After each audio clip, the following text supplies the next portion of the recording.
So we want to touch today some of the latest shocking incidents that have been going on.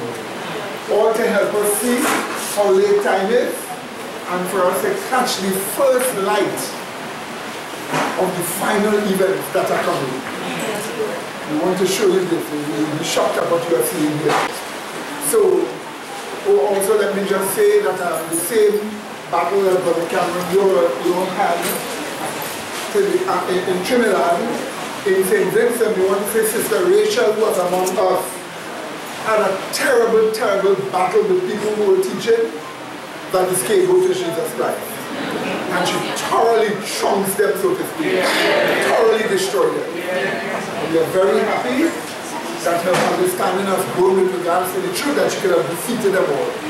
Amen? In fact, when she finished, even little children believed what she was saying. And when the whole neighborhood came out, there was big preaching in the area. They sided with her, understanding very carefully that Christ don't make you get dirty, that you have to go and bathe. So we want to say, while in Trinidad we having these kind of battles here, in St. Vincent, our sister did very well. What do you think? And don't forget, we hope that she comes back very soon. What do you think? Okay. But I mean, that's on that point too. When the guy started off, we asked him, what is the first thing? How does a man be right with God? How does a man justify with God? The man said you have to go and do water baptism first. And the first thing you have to do. And quote scripture, we explain scripture and so on, it's really nice. Alright, so we will bow our heads to prayer now. Let us go and let us pray. Gracious, loving Father, we ask of you for your Holy Spirit right now, that you may give us a vision of how the events are transpiring and therefore how late time is. We want to be prepared for it. We are afraid that some of us, Father, are not dedicated enough to give ourselves wholly over to your cause, to prepare to live in your new kingdom. And as a result of that, time will pass, the end will come, and some will not find themselves prepared. But we ask of you to help us to be truly prepared and help us to really mean it in our hearts with regards to the truths of the plan of salvation. Let us avail ourselves, Father, with the faith of Jesus Christ, the character of Christ that you have given to us to prepare us for the end. And help us to be honest and sincere enough to live in obedience to your commandments through the faith of Christ as the end draws near. So give us the truths right now and fill our minds with an understanding, a proper interpretation of what is going on now, that we may see clearly the end is coming. Through Jesus Christ our Savior we pray. Amen. Okay. So our topic today is the growing conflict. The growing conflict. And it is our duty to help everyone be able to interpret the struggle that you see going on in the news media. You hear things going on in the news, and there's a terrible struggle that is beginning. We know that some of you heard of so-called white supremacist racism in Charlottesville, they said. And we hear the media making a whole big issue about it, when all that was a big lie. But they have an agenda in doing this, because they're not telling people, because the whole media is part of a whole big communist conspiracy. Anybody who look at the videos of people fighting in Charlottesville, you will not see it's white against black, it's white fighting white. Which means the issue is ideology, not race. But the media will fool you and give you the impression that the whole thing is a matter of racism. And they're trying to create racial division and racial divide in the world, to divide and conquer. But we want you to come to understand what is going on. There is a biblical interpretation to the whole host of events that are going on. And we want you to be able to understand it. So I've provided some videos here to show you the growing conflict. What is coming? But what is coming is a clear sign that we are coming to the end.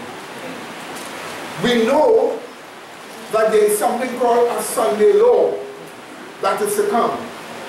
And the problem with the Sunday law is that it gives glory to Lucifer.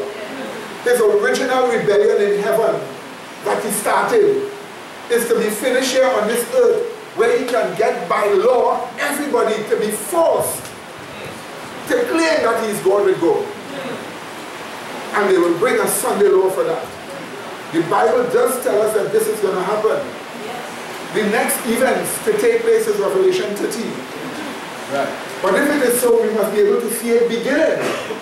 We must be able to see it coming. Is that not so? And this is what we want to show you. We want to catch up Mrs. Light says, that God's people will stand and catch the first gleam of light concerning the end coming. And the good thing is that we want everybody to know. Amen, brethren? So we want you to be able to see it for yourself. So be patient as we do this and pay careful attention. Everything will be explained. So Brother Medina, yes.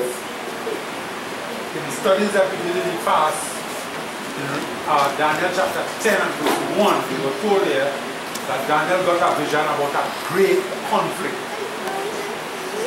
The growing conflict that we are about to enter into, does it have to do with that great conflict that Daniel saw since in the year 533 before Christ? In the 10th year of Cyrus, king of Persia, a thing was revealed unto Daniel, whose name was Belteshazzar. And the thing was true, but the time appointed was long. And he understood the thing and had understanding of the vision. Okay? And what is verse?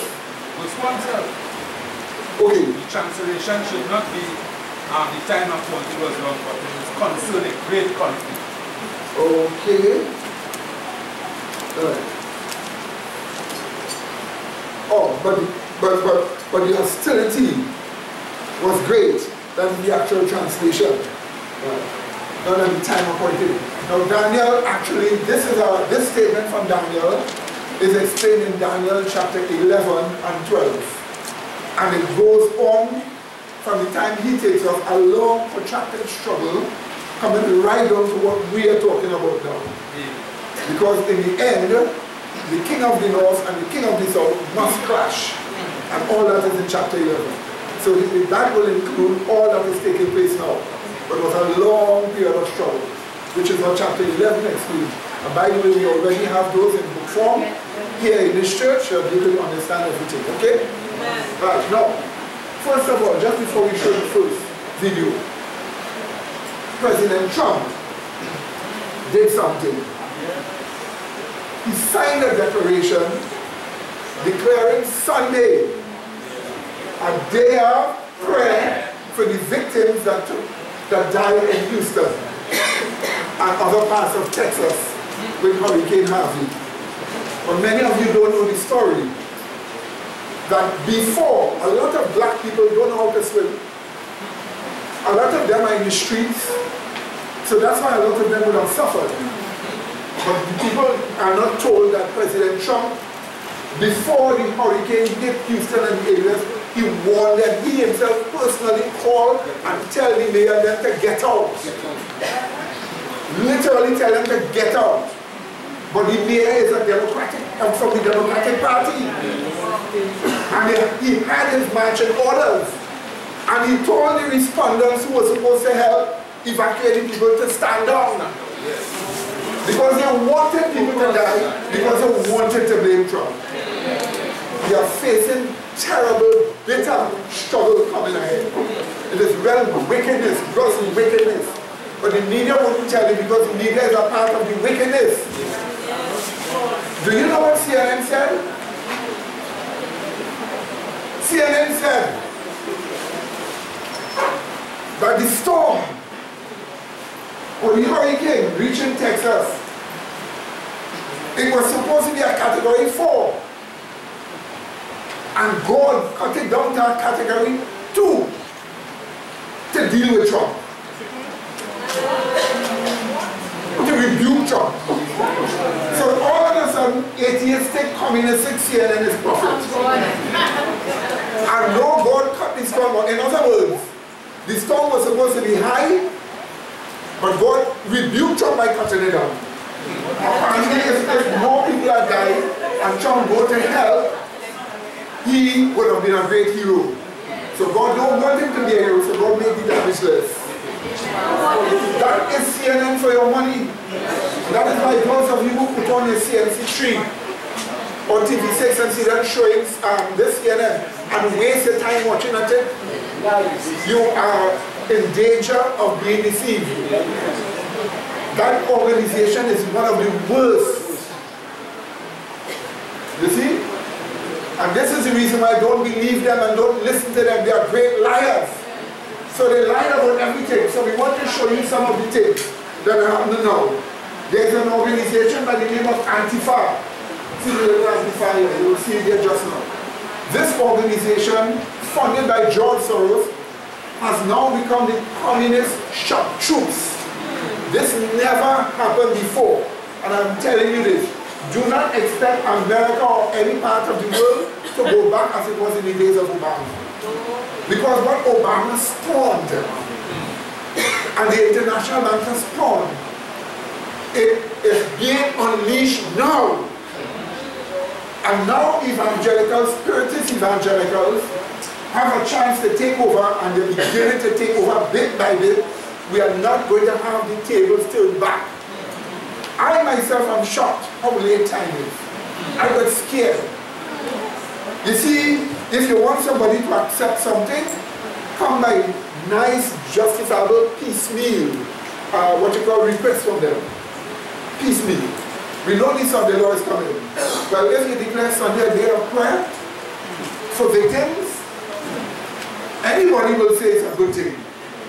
Because you're praying for victims and you can pray on any day. But why Sunday? And a whole set of evangelicals that will go with him when he is with him. Some of them you will see it. Why did he do it? Because the devil is preparing people's minds to accept that horrible thing that he is going to push. Make it look nice and make it look nice. See, yes, sir. That is what we're going to explain in a chapter. Antifa, meaning anti-fascist. And by the way, the whole history that they ever tell you all, the whole history. Today they equate Nazism with racism. Nazi means racist. No, it means National Socialism. It's the German word for National Socialism. It doesn't mean racist. But the Jews write and give people the impression it so much means racist that today they use it to mean that. Do not be fooled. You cannot be saved believing a lie. And what happened in Germany to bring Germany into World War II? Since they hide the facts and lie, and people don't know, they do not see it, they do not see it happening now. The people at Antifa were the Bolsheviks in Russia. They were the communists in Germany that tried to destroy the whole country. It was so intolerable, and I'm going to walk with some literature here, and I'm going to put some pictures up here from 1930s, just before World War II, and show you what really took place, because they lied to people. If you were a policeman, you wouldn't dare walk with your uniform to go to work. You had to hide your uniform, reach to work, then wear your uniform. When you leave to go home, you have to take off your uniform. Communist mobs like Antifa were there to shoot you on the spot. In fact, they had taken over the whole train system in Germany and told Germany, anybody who let police or soldiers travel on their train, we blowing up the whole train. Until the whole nation became a terror. That is what caused Hitler to rise and also to win elections by a landslide. Because he said he was going to stop the communists. Now today they have a new name. They call it Antifa. And they are doing wickedness. And the media is protecting them. And the media is saying it is okay for them to use violence if they frighten a Nazi, meaning racist. But Nazism is not racism, it's National Socialism. And there was no white supremacist issue. And then it is rent people to protest. Remember Jesus Christ showed he hates when you rent a crowd to protest. Remember what they did when a man's daughter had died? They rent a whole set of people to come and cry and walk. And when Christ came, he drove all of them out, the Bible said. And then he brought the girl back to life. What do you say? So this rent a crowd to protest and all kind of things is detestable in the eyes of God. And all that is what happened here. But the media will not tell you. Do not allow yourself to be deceived. You're a Christian. You're supposed to, the Bible says, in thy light we shall see light. You're supposed to have the light of life in you, and you're supposed to see. Amen? So don't drink anything and run with it as if it is right. You cannot be doing Satan's work and say you're doing the will of God, running with a lie. And you cannot base your operations on a lie. Lies kill. Lies are tied into murder, and lies kill. Is that understood? And that's the reason why you can't receive a lie from the media and run telling your friends and take that view while you're ruining yourself. It is always good for you to know the actual facts and what happened. And God has blessed us with the light of prophecy, the spirit of prophecy, that we can see things as it's coming. Sister Sandra. Why does Mr. Trump have to sign a bill to have prayer for one event? Why? Is he the next? National Day of Prayer, they always do that. That's like, it's like the government declaring a day of prayer in Trinidad. In America, they do it legally by signing a declaration. They did it. Reagan did it also. Reagan signed a day for the Bible. That was very good. What did he say? One more thing again to my dear brethren, just before we go into this. We need to understand that a day of prayer is good. It's a worthy thing. And the media is not telling you this. Last week, Russia paid off all their debts to the international bankers. What do you say? So now the whole country is debt-free. What do you say? We wish Trinidad could be debt-free. What do you say? Could you imagine that? Russia. And for the first time, for the first time in the history of America, President Trump was able to cut down the American debt by $19 trillion in 6 months. When did they, listen, in 6 months, $19 trillion cut it down. If America is to be the one to tell the world, accept the mark of the beast, America must have economic clout. What do you say? So America must be made great again. What do you say? So when you hear that, it's prophecy being fulfilled. Did you hear that? In 5 months, he created 1 million jobs. But the media won't tell you that. They always say something wrong. They always say something negative. Because there's a reason for them to lie. We will explain what is the conflict that is coming. Yes, my dear sister. Last night over the banking system, right? Yes. We discussed Russia paying off their debt, but based upon how they're showing banking system, how is it possible? I don't know if you know, but they must be, how is it possible to pay their debt? It's a simple matter. If you can create a large amount of money and channel the money to pay them off, you can do it. If your government borrows money to build roads, remember roads don't create money to pay back. So as roads don't create money to pay back, it will have to come from other sources to pay back the people. But they were able to maneuver themselves, raise money, don't go into any new agreement with the IMF. They kicked the IMF out, by the way. And by the way, as you will see here in a short while, Hungary has now declared itself a Christian nation. And as they have declared themselves a Christian nation, the index of safest nations in Europe have shown that Hungary is now #1. And more tourists go there now than even England or any other place, just because they declare themselves a Christian nation and they write into their constitution, marriage is between a man and a woman alone. Amen? So the battle is heating up and changes are coming.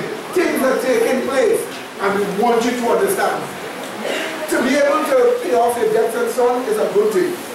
To raise $19 trillion and reduce the debt in 6 months, it is a great thing. What do you think? Remember what President Obama mocked and said when Donald Trump said he will do it when he was going up for election. He says, is he going to, I'm going to speak like he says, how is he going to do it? Is he going to wave a magic wand? Well, we have a message for you, Mr. Obama. He did wave the wand. So that just goes to show whatever it is he did. Right? So that just goes to show, okay? So now, the first thing we want to show you, pay attention to what you're looking at, alright, is Antifa is being allowed to do evil. The police is supposed to stop them from doing it wrong. But they had another protest in Berkeley. The police took all their cars and things and hide it far out in the United States and let Antifa do their wickedness. So that then the media could come and say racism, white supremacism, to fool people. But not because the color of your skin look like this, you're supposed to be fooled. We were all created by one Father. What do you say? And all of us are one A, Christ Jesus. And if you insert you're not a Christian, you still have one Father and the color of your blood is not green. Amen. So, let's look at it. Yes. Just one last thing before we go. Same clip I was watching last night, right? The show Kennedy. When it is he signed a bill to stop the Federal Reserve, the country, going to the Federal Reserve for cash, right? Yes. To show that he was killed for something along our lines too. Yes, that's confirmed. So, considering Trump now want to be taken out of the IRS, what that puts him in jeopardy of his life? So that the President Kennedy was the last president at that time to stand up against him. You will see in some of this here where people from top political institutions are calling for them to kill him, to assassinate him. That is a crime, by the way. But they will get away. So now let's look at the first thing you will see.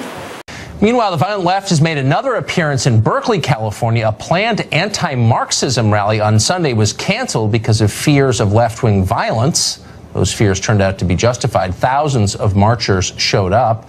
Thanks to the presence of Antifa anarchists, things got violent very fast. Watch.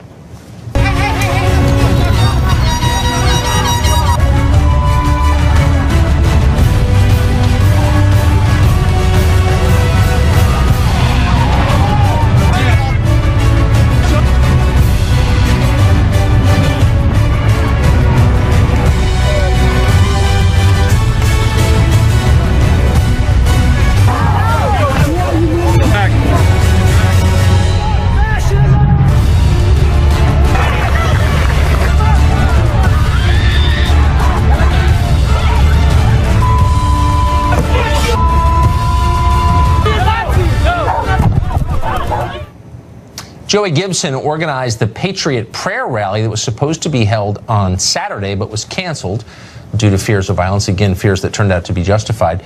Gibson was in Berkeley on Sunday, and while there, he was pushed, punched, pepper sprayed, assaulted. The police looked on while a lot of this took place. Check out this video from his group's YouTube page. Later, police were seen...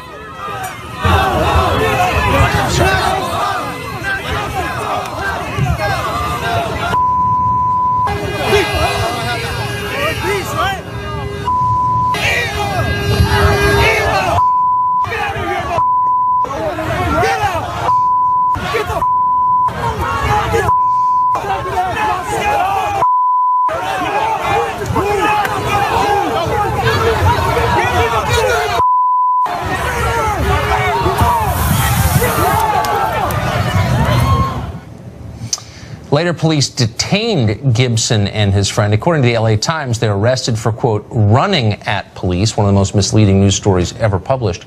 Police themselves told the San Francisco Chronicle the two were not arrested, but instead were rescued from dangerous protesters. Not exactly clear what happened. That's why we wanted to have Joey Gibson back on the show. He joins us tonight. Joey, a good friend of mine, Matt Labash, as a reporter, was covering you, called me last night after all this happened and said he'd never seen anything like it. This violence just erupted out of nowhere so fast, all aimed at you.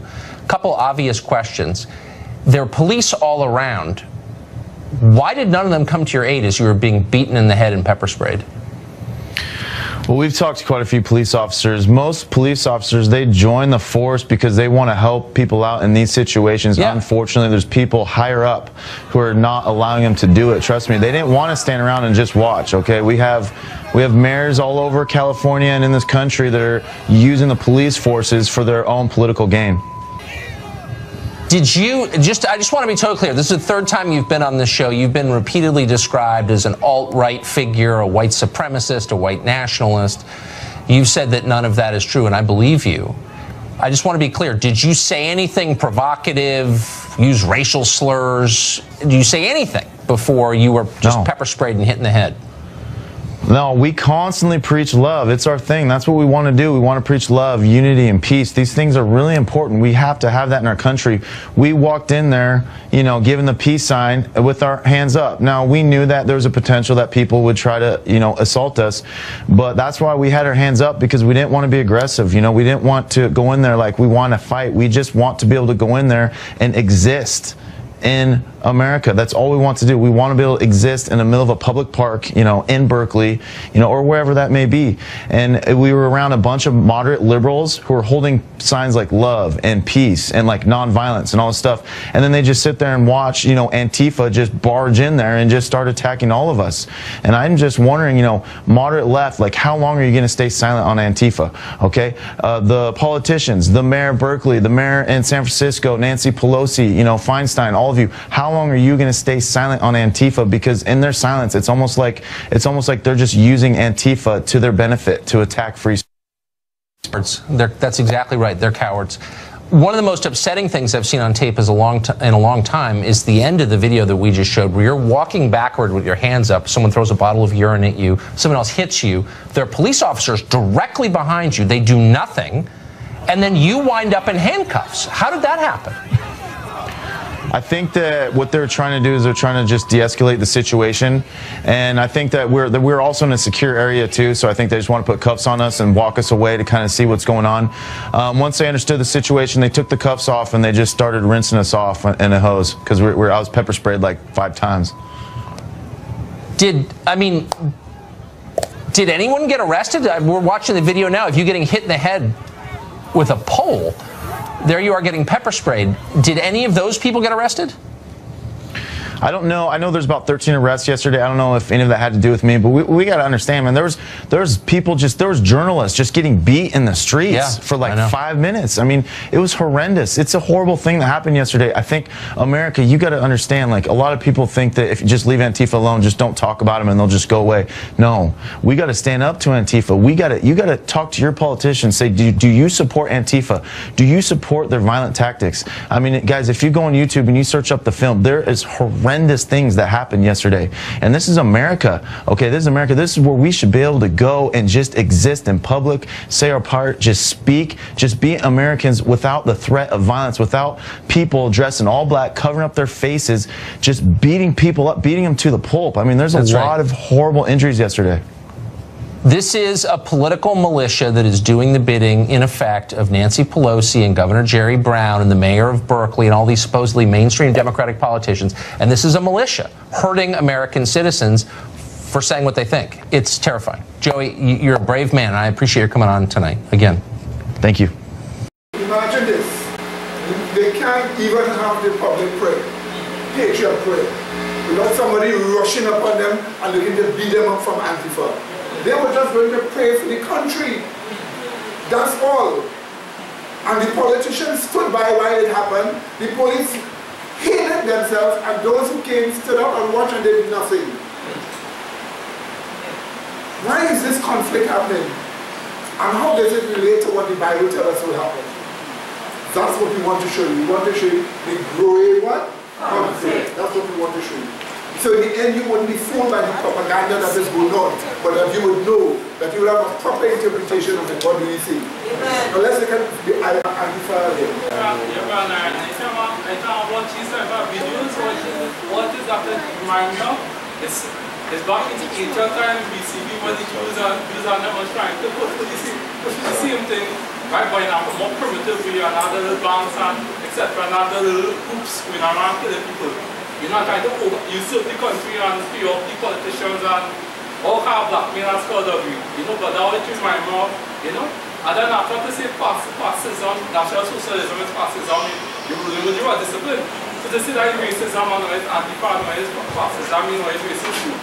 You know, like that was a contradictory thing. So then it's just to push Jewish concepts. Yeah. Next one. Pay careful attention. Pay attention. Watch. How real is this? 100% real. You know, we've seen this with at the demonstrations against Milo Yiannopoulos at UC Berkeley, and we've seen it more recently in Evergreen. We've seen it at Seattle.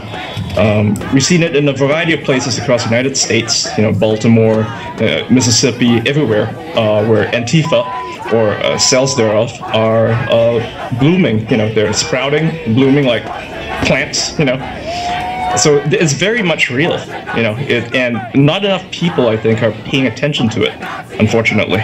They're anarchists, you know. They call themselves anti-fascists, which gives you the impression that they were, you know, and it'll tell you that they were founded in like 1930s or something to fight the Nazis.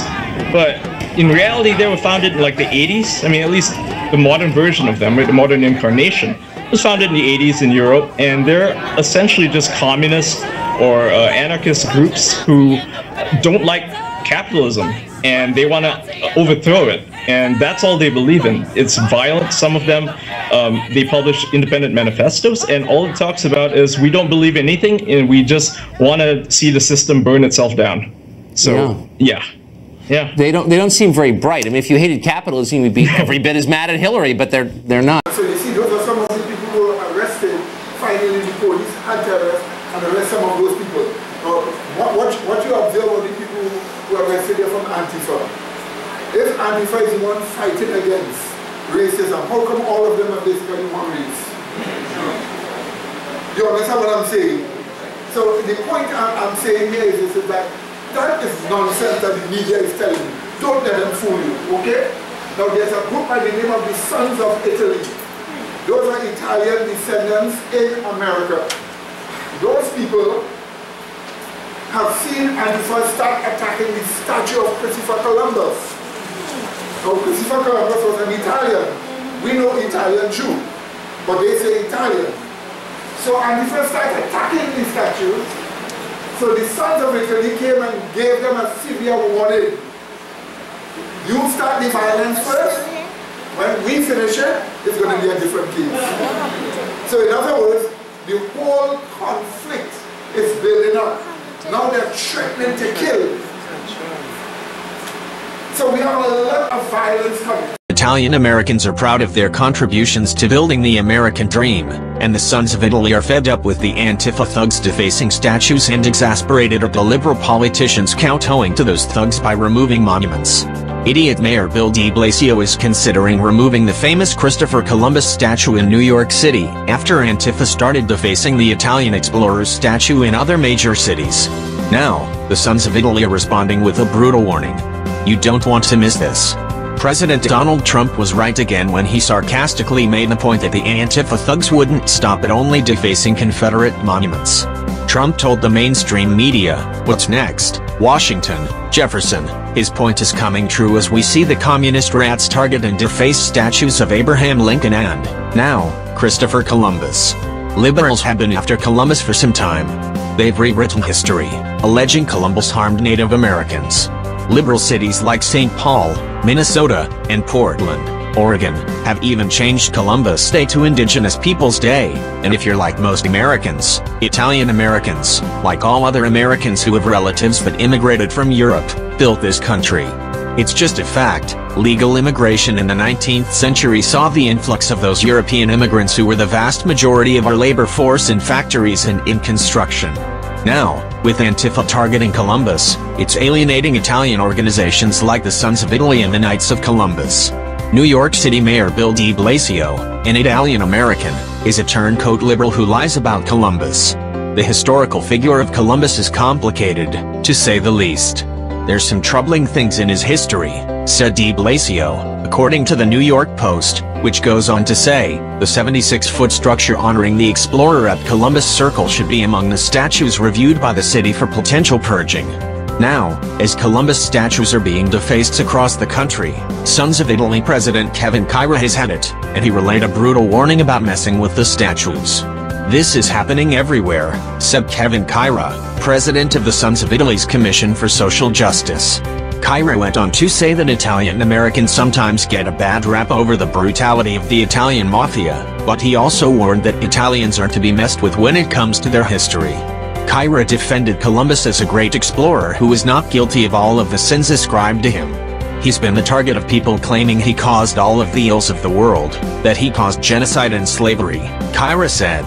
Another prominent Italian organization, the Knights of Columbus, is irate over the defacing of Columbus. They have funded many statues honoring Columbus and are sick and tired of the liberal elite getting away with this bogus campaign to annihilate American history, using the fascist Antifa as their useful idiots. The vast majority of Americans don't want Christopher Columbus removed from our history. The Baltimore City Council last year considered renaming Columbus Day, celebrated in October, as Indigenous Peoples and Italian Americans Day. The bill, which was introduced at the behest of students, failed, reports the Baltimore Sunday. It's only a matter of time before patriots are pushed too far and react if this madness with destroying our history keeps up. Not only Italian Americans, but all Americans who make up the silent majority, are getting fed up, and when that reaches the boiling point, Antifa better take heed. They are just pretending to be gangsters, and they'll be wetting their pants if the Sons of Italy and other patriot groups come after them and show them real justice. In this one here, they are actually threatening November the 4th, a whole day of protest to overthrow Trump. So look what's coming from America. It's not a nice place to be now. A whole day of protest all over the country. By the way, they now have weapons. They now have their guns. And they're now preparing violent revolution. As you see, the conflict is growing.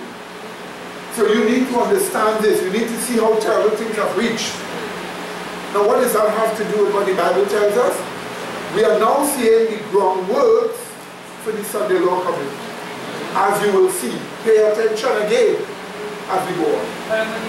Yes. What it is with this Antifa movement?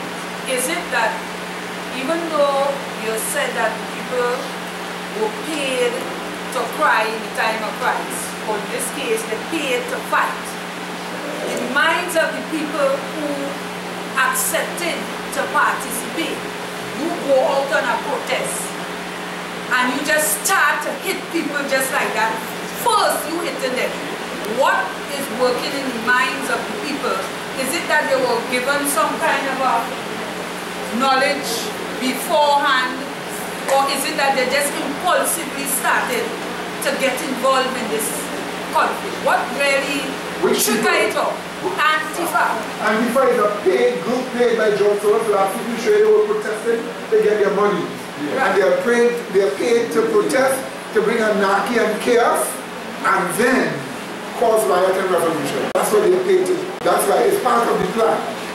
But they have to bring it in a way to make it seem sellable to human beings. But they are very violent. And the plan that they have overthrown now. Let's see.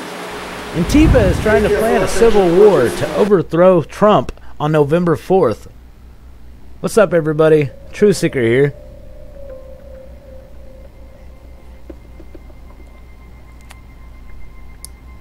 I don't understand what their actual main goal is other than being labeled as terrorists.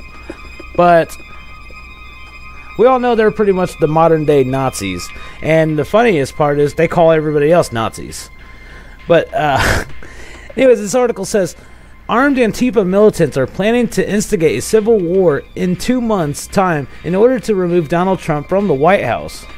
This is an armed Antifa group in Philadelphia, with support from the mainstream media, say they are planning a day of violent revolution on November 4, 2017, which will see lawmakers and police officers attacked with deadly weapons.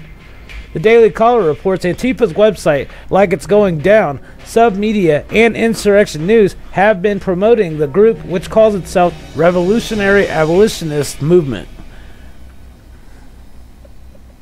calling on their readers to donate to a fundraiser account for the creation of its new cell.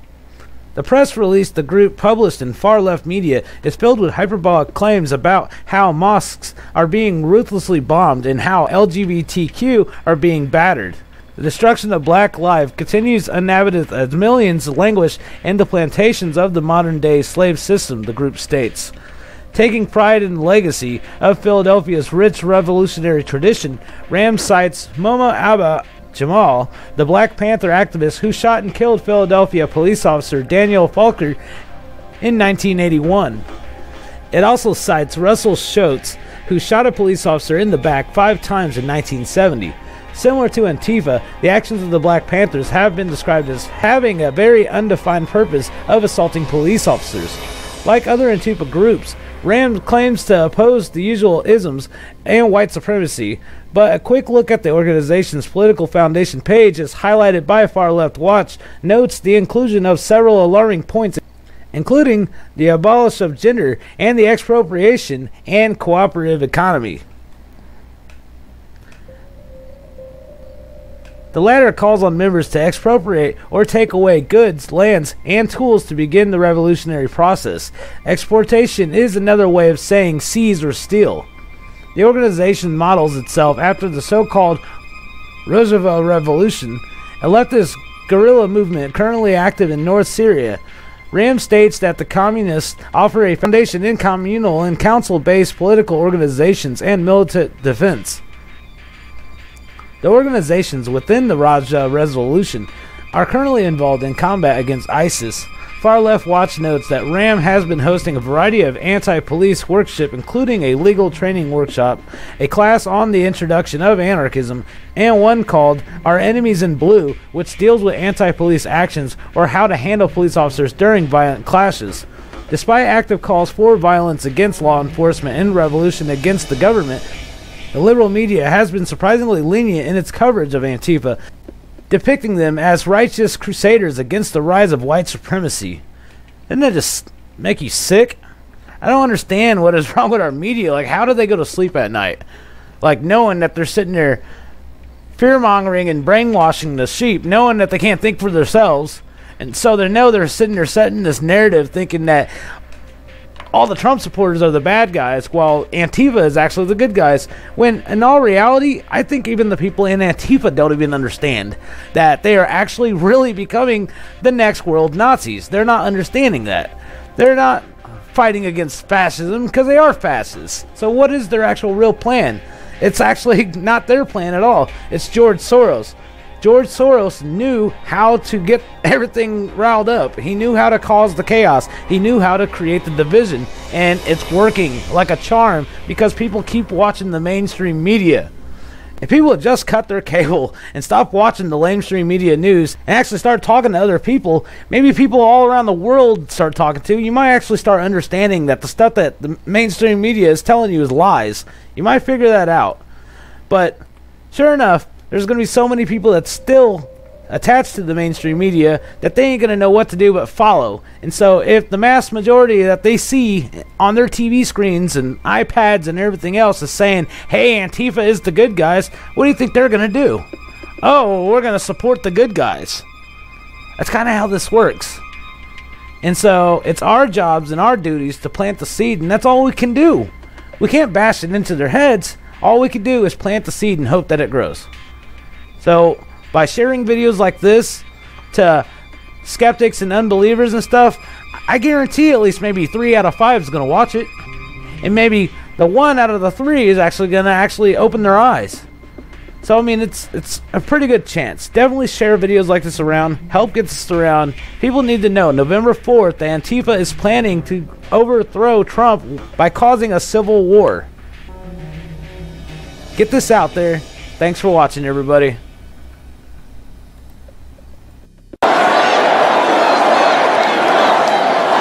How did he get in here? He's supposed to be with a few people outside. How about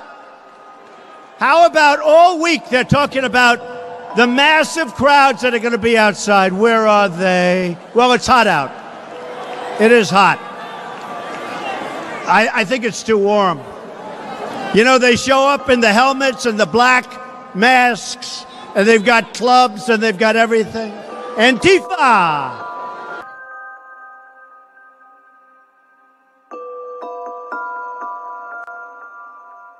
They're really trying to do is they're trying to assert their power, threaten us, intimidate us, rape us, kill us.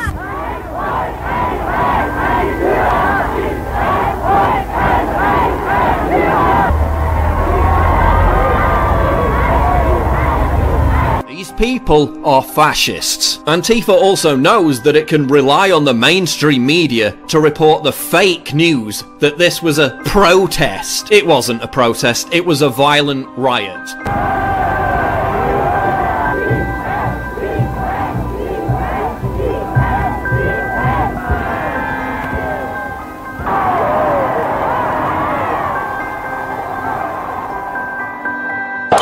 United will never be defeated.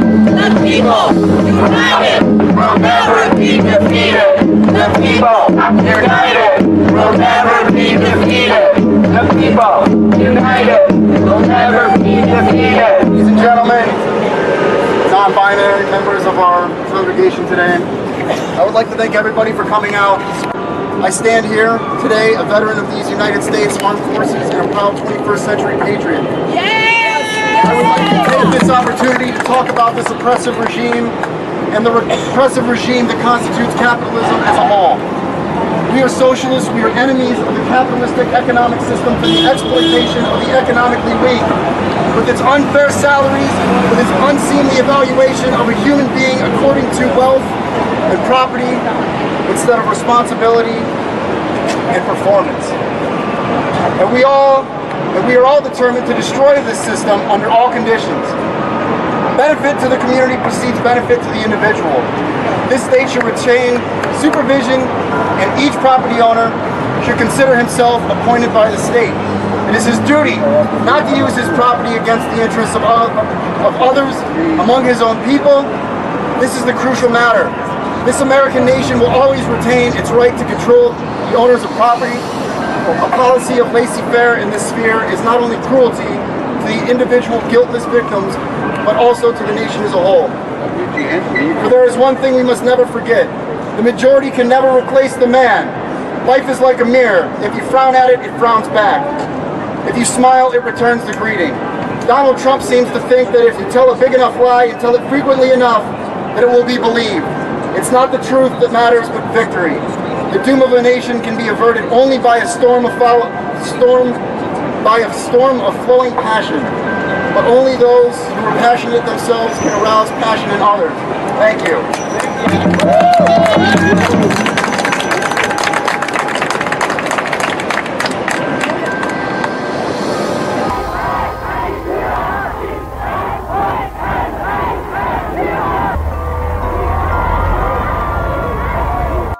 Now do you see what I'm getting at? And this guy here, what he's talking about, he's laying out plans for them to seize people's property and to do the violence and so on. So you call them out there from Antifa to teach them what to do. So you see what's going on? We've never faced anything like that before. This is something new. But it is worse. The fact that when all this is happening, the Christians in America have decided to fight back. They have posted out a threat. If you overthrow Trump, we are taking up guns and we are fighting. That's the evangelical, the spiritualist evangelical. They have threatened to fight back with weapons. We want you to know what is going on. What is the going conflict? We want to help you understand it, for you to see it. Right? Just play the book. Kim Clement, before he died, he prophesied, they will be screaming impeachment, impeachment, but it will not happen. That's true. Wow. Kim Clement prophesied. Well, I'll tell you what, I will predict, if it happens, there will be a civil war in the United States of America. The Christians will finally come out of the shadows, because we are going to be shut up permanently if we're not careful. And God says faith without works is dead. That's right. We have to do things. God has been dealing with me, and I don't know about you. Yes. It's time for preachers like you, you're doing it, to stand up and shout out. I will predict, if it happens, there will be a civil war in the United States of America. The Christians will finally come out of the shadows. We are going to be shut up permanently if we're not careful.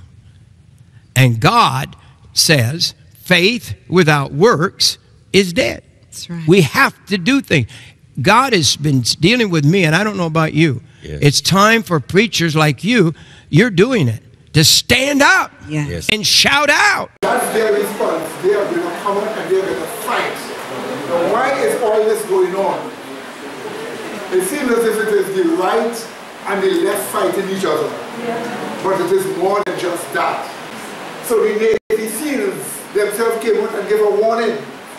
They said if you overthrow the president, they spoke words. They said, we're going to massacre people for some. They actually said they were going to massacre people. So we know trouble is coming. Amen, brethren? Terrible trouble, serious trouble. It's a matter of life and death now. But there's a reason for all of this. You see, we are being pushed a certain way. And while we had a certain level of peace in society, that time is now past. Things are going to get worse and worse. It's not going to get better. You and I are not going to have it easy. So you might as well follow Jesus Christ. What do you say? Amen. And you might as well make sure you really mean what you say. You really mean your profession. What do you say? You have to stop giving on this idea of failure. Failure complex. Failure complex does nothing else but stop you from tapping into the source that make you get success. When you say I'm a failure, I can't make it, you stop tapping into the source that gives you success. So failure complex is a foolish thing. And failure complex is also a deceit of the devil. If even so you find yourself having trouble, just hold it in your mind and going to keep being in Christ Jesus. Amen. And tap into the source of your Bible. And you will see all that will pass. You need to prove it, amen, brethren? And you need to get beyond the idea of you want to go back. You need to go beyond that. You must reach a stage where for you it's not a question, would I go back into the world? It must no longer be something like that for you. You must pass that stage. Amen, brethren? And it is those who pass that stage that will be sealed. So you need to go forward. And you must understand that God has raised up a church to deal with the Adventist organization, to deal with Pentecostalism, Islam, Hinduism, and all these sort of things. And this church is the church that is going to spread all over the world and finally finish the message. Because nobody has the message as we have it. But they can't take the message with all the food and keep it in a pothole, it will get sour.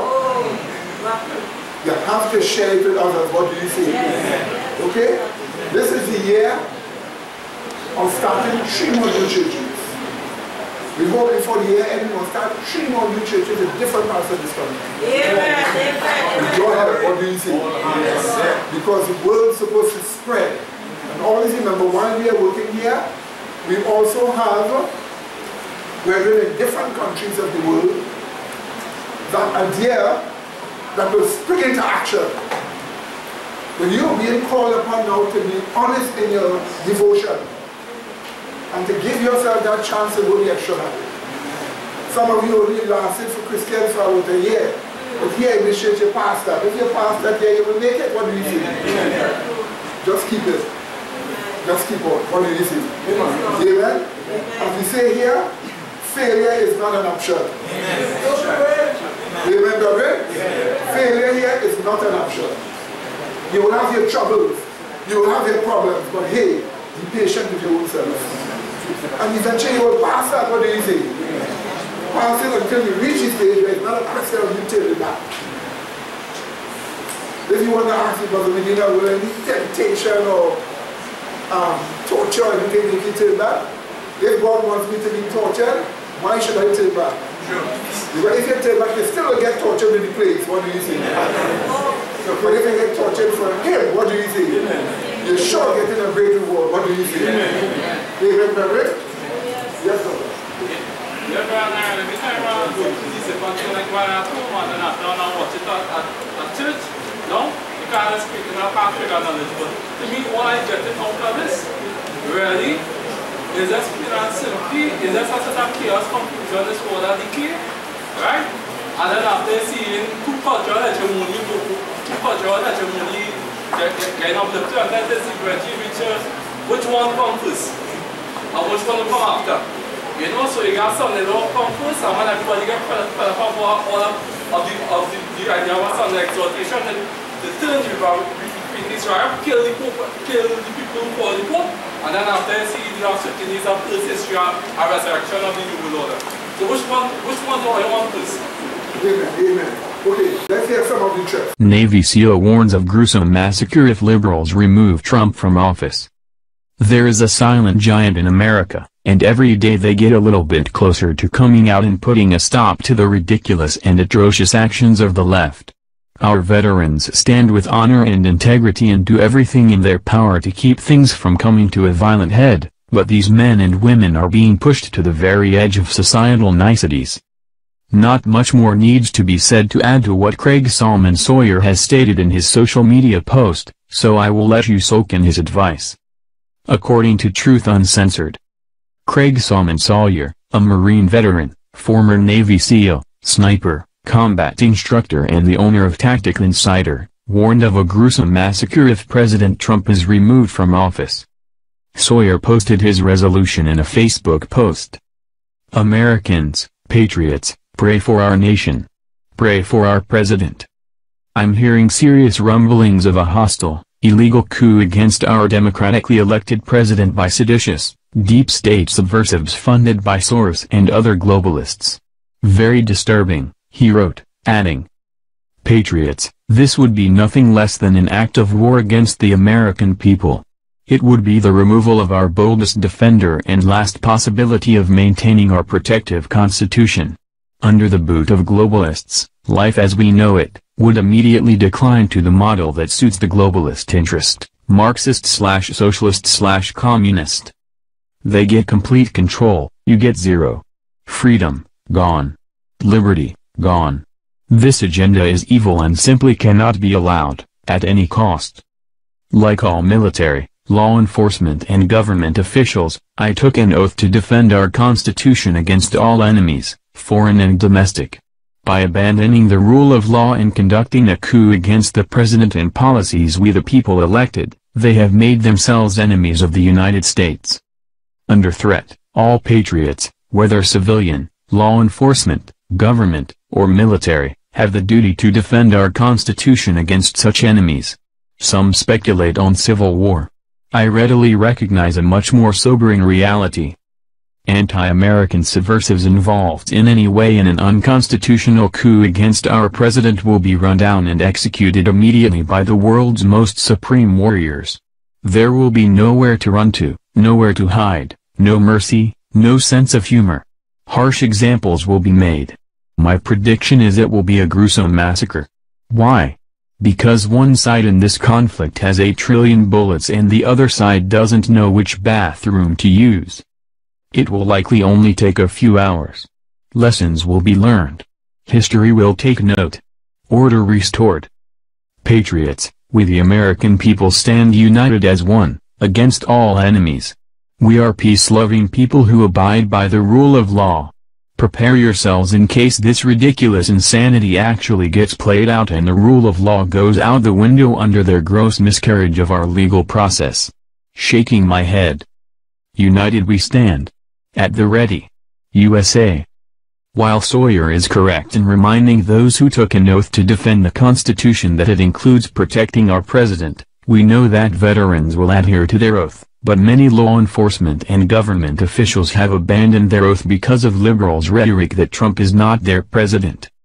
With Democrats like Maxine Waters and Nancy Pelosi calling for President Trump's impeachment based on the non-existent Russian collusion, and Mueller's witch hunt investigation searching for any reason to take Trump out, I am sure that the millions of Trump supporters around the country would be honored to join Sawyer in protecting President Trump if the deep state tries to remove him from office. People are even calling for like impeachment already and that sort of stuff. Do you think there's any chance that he might be impeached? The people who are calling for impeachment are the people who didn't vote for him. They need to get over it. They lost. Their candidate had every advantage. She spent $2 billion. He spent $275 billion. Sorry, he whipped her ass. It's over. You lost. Try to impeach him. Just try it. You will have a spasm of violence in this country, an insurrection like you've never seen. You think? No question. You think if he got impeached, like the country would go down? Both sides are heavily armed, my friend. Yes, absolutely. This is not 1974. The people will not stand for impeachment. A politician who votes for it would be endangering their own life. There will be violence on both sides. I'll make this clear. I'm not advocating violence, but I'm predicting it. You're predicting that if he got impeached, there'd be some sort of civil war type... Yes, I do. That's what I think will happen. So in other words, what we're telling you is trouble is coming. They're threatening massacre. Right? So while all this is going on, there's this Pastor Brown, Rodney Howard Brown, who started the holy laughter nonsense, this false prophet. He himself has found out more information about the plot to kill Trump, assassinate him, and overthrow him. So let's just go to the next clip. Again, you see, time is late, and you need to prepare. Amen, brethren? Do you hear that? What did we just say? Some of you need to say it. All of this stuff is probably a CIA operation anyway to try to get a massive uprising going on in America, get a race war going, get a civil war going. But I tell you, we are praying, and I believe it's not going to happen. And I believe what they think is going to happen is going to backfire on them. It's going to backfire on the media. It's going to backfire on every plan. The way we're praying, that God would unravel every plan of the enemy and pull the wheels off of Pharaoh's chariots, that God would wreak havoc in the camp of the enemy, that he would turn on themselves like a dog on its own tail. Mr. Brown, who famously is there with his hands laying on the president a few months ago, and the media demonized it, went to Congress the day after that and was told by high-level congressmen they're preparing a coup, an overthrow outside of impeachment. And then he got visited by the Secret Service, and he reportedly went back and talked to his source. They said, no, we mean a physical removal. Well, we have the former head of the CIA, Brennan, who's a Wahhabist, admittedly converted to radical Islam, saying, you better shut your mouth and watch your mouth. We have Schumer saying we have 7 ways of Sunday to take you out on CNN as well. And then you have Brennan coming out 4 days after Brown was on the show and saying it's true at the Aspen Institute with Wolf Blitzer and the former head of national intelligence, Clapper, that we are preparing outside of normal areas, outside the Constitution, to remove the president suddenly. Get ready. Both parties are going to do it. Prepare yourself in the next 2 months. Now, that was 3 weeks ago. We're getting close to a month out from when they say they're going to be done. And that's why you see the operatives on the Economic Council leaving him. It's why you see this whole hoax that he's a racist and never decried David Duke, never decried the events in Charlotte. That's why we now know crisis actors were hired, according to the Democrats themselves, and sent there to stir up the fight. We're not defending the white supremacists either. We're saying it's a staged event. This is their move. They're getting ready to try to hurt him in the eyes of the public enough to, when they kill him or drug him and say he's collapsed, that people will just buy into it somehow, and then you'll all feel disillusioned, and you as his listeners, his supporters, Christians and others, will be so demonized that you can be the new Jews in America, because that's what they've done. Hillary creates alt-right 9-10 months ago. Then she connects it to all conservatives, all Christians. Then because it's her term, the Democrats created, they can now define alt-right as the white supremacist, even though it's a tiny minority, probably 100 white nationalists there. Maybe 5 or 6 idiot KKK morons. But it doesn't matter. The president says, come together, love each other. I decry the white supremacists. They don't care. They're going to beat this drum ahead of the big event. So we need to pray here today, not just cover this info. Now, after he was again on, they had Al Gore go on the Late Late Show and say, we're getting ready to take him out in the next few months. Both parties, let's work together. Then they had Phil Mudd. Yes, I'm not kidding. Our evidence is related to the doctor who helped John Wilkes Booth kill our other Republican president, Abraham Lincoln. He's from Virginia. We trace his lineage. It's crazy. His name in the Latin even means the man of the swamp. So a man of the swamp, related to the guy reportedly that killed Lincoln or helped John Wilkes Booth kill him, he was convicted of it, is on CNN as the former deputy director of the CIA in basically covert action, killing people. He's not a pencil pusher. And former deputy director of the FBI. He's held both seats, works for the Democrats. He is Mueller's best friend, basically. He said, we're getting ready to kill him. Okay, so they're now on TV a week ago saying we're going to kill him. So talk about the pastor, what he told you being confirmed. We're going to go to the pastor here in a moment. But I wanted to play Mudd here saying this just a week ago. Here it is. What was your response, Phil Mudd? A couple surprises. Let me give you one bottom line. As a former government official, government's going to kill this guy. He defends Vladimir Putin. Their State Department and CIA officers are coming home. And at Langley and in Foggy Bottom, CIA and State, they're saying, this is how you defend us? And Phil, before, I want to ask you a question, but Phil, just to reiterate, obviously, when you're talking about killing, you're using that as a metaphor. You're not talking about. Yeah. I just. What I'm saying is government. People talk about the deep state. When you disrespect government officials who've done 20 or 30 years, they're going to say, "Really? You send Vladimir Putin sends officers home, and you support him before you support us?" I just want to underline, Amanda. Okay, that's enough. Trump signed the sanctions. It's all lies. He didn't even say that about Putin. Just it's lying to the public. They have nothing but disrespect for you. They're not going to stop lying. So, Pastor Rodney Howard-Browne, thank you so much, sir, for joining us. I'm going to give you the floor now. Please take over with your co-host in the next 40 minutes or so. And that, of course, is Gary Haven and Owen Schroyer. But thank you for being the watchman on the wall that really, as you signaled this, then in the days that followed, the dam broke. This is so biblical. I really want to hear your teaching, sir. Take over. Well, first of all, thanks for having me on again. I just got back from a trip to Asia. I was in India, Sri Lanka, and Hong Kong, and everybody was so excited about the president. You know, not everybody watches the BBC and CNN, but there were many Christians there praying. People have joined the initiative to pray for the president. You know what I always say, it's a miracle that Donald Trump made it to the White House. And of course, he's there, he's undoing the agenda of the globalists, and so they're so upset. First of all, the Russian narrative comes, you know, it's on everything. Russia, Russia. Now, of course, that whole thing is unwinding, and they're finding out that Russia had nothing to do with Trump getting elected. It was actually the American people. So now, of course, they're stirring up all this other nonsense now, trying to get racism going, get a race war, get what we call an American Spring going, and then it was actually supposed to start on the 2nd of July. So they're actually running late. But I tell you, I believe it's going to fail, because I don't believe the polls or anybody that says that the president has lost his support. I believe the president's support has grown. The American people are not stupid. They're seeing through the lies of the mainstream media that is now being, what people don't understand, when the president made the statement about Charlottesville and he talked about both sides, people don't understand that Antifa was co-opted, and so was Black Lives Matter was co-opted. And there's probably people inside the Ku Klux Klan that have been co-opted. So all of this stuff is probably a CIA operation anyway, to try to get a massive uprising going on in America, get a race war going, get a civil war going. But I tell you, we are praying, and I believe it's not going to happen. And I believe what they think is going to happen is going to backfire on them. It's going to backfire on the media. It's going to backfire on every plan.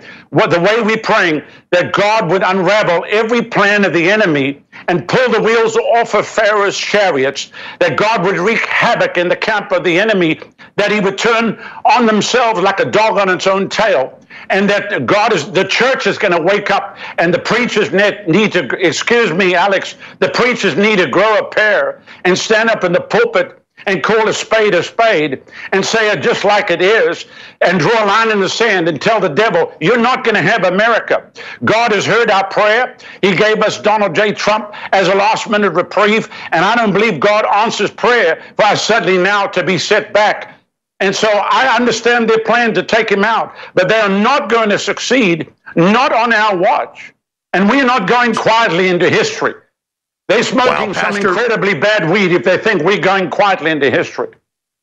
I'm going to skip this break so you have even more time. You're on fire, and it's total truth. And I had absolutely forgotten that Soros and all of them announced and spent hundreds of millions that July 2nd, the new revelation was coming. They were going to start race wars in America, and they think we're so stupid that it all fizzled out, but then it finally happened on Soros's birthday. They've announced it all, and then there's new levels of lying they're putting out against all of us. But as you said, you're right. Well, there's providence here, so please continue. I am going to leave now, or I'm going to be interrupting. I want the other co-host to jump in, but keep laying out what you're saying, because what you're saying is what's in my heart, what's intellectual, I understand, but also folks I know in the Pentagon, people I know that have been high-level CIA, State Department, not just Pachinik, they're saying exactly what you're saying and naming names. It's criminal elements of the CIA, not the whole CIA, but the deep state leftist, and they are so angry because he's turning the economy around. The blessings are coming back in when he, on January 20th, asked for God to come back into America and providence,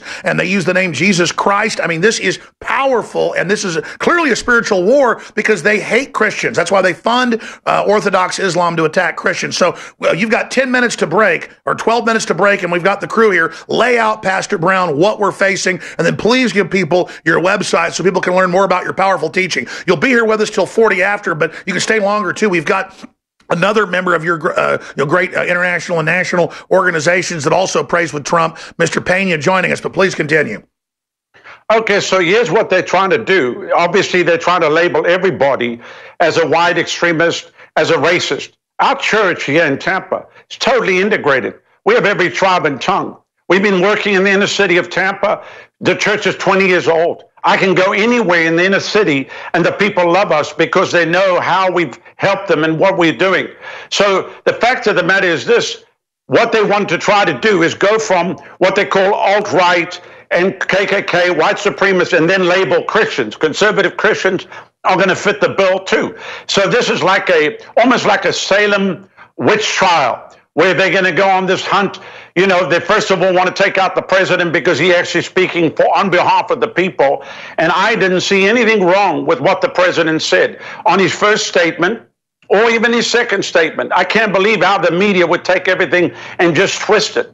So this is obviously a concerted effort of the media coming together with one purpose and one goal, to just label the president and try to put pressure on him to just quit, throw in the towel. But Mr. President, if you are watching or listening, don't stop. The American people are behind you. And you could see with NBC and ABC and CNN and all of these news agencies that basically are controlled by the same people that are basically pumping night and day.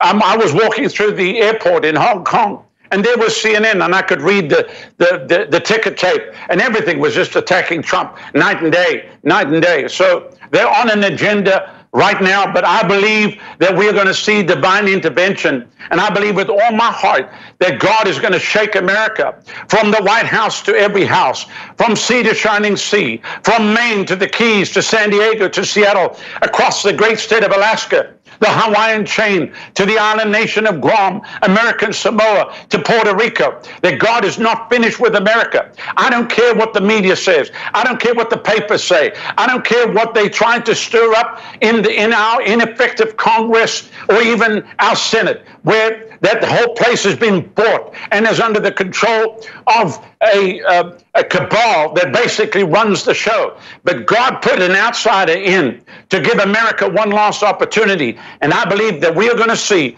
another great spiritual awakening. That's why they're so upset. That's why they're trying to do everything that they can. That's why they just label you. If you don't agree with them, then you must be a racist. Well, guess what? We're not racist. So you see, and could you remember that Abraham Lincoln was shot by a man named John Wilkes Booth? That's actually his descendant there on television saying they're going to kill Trump.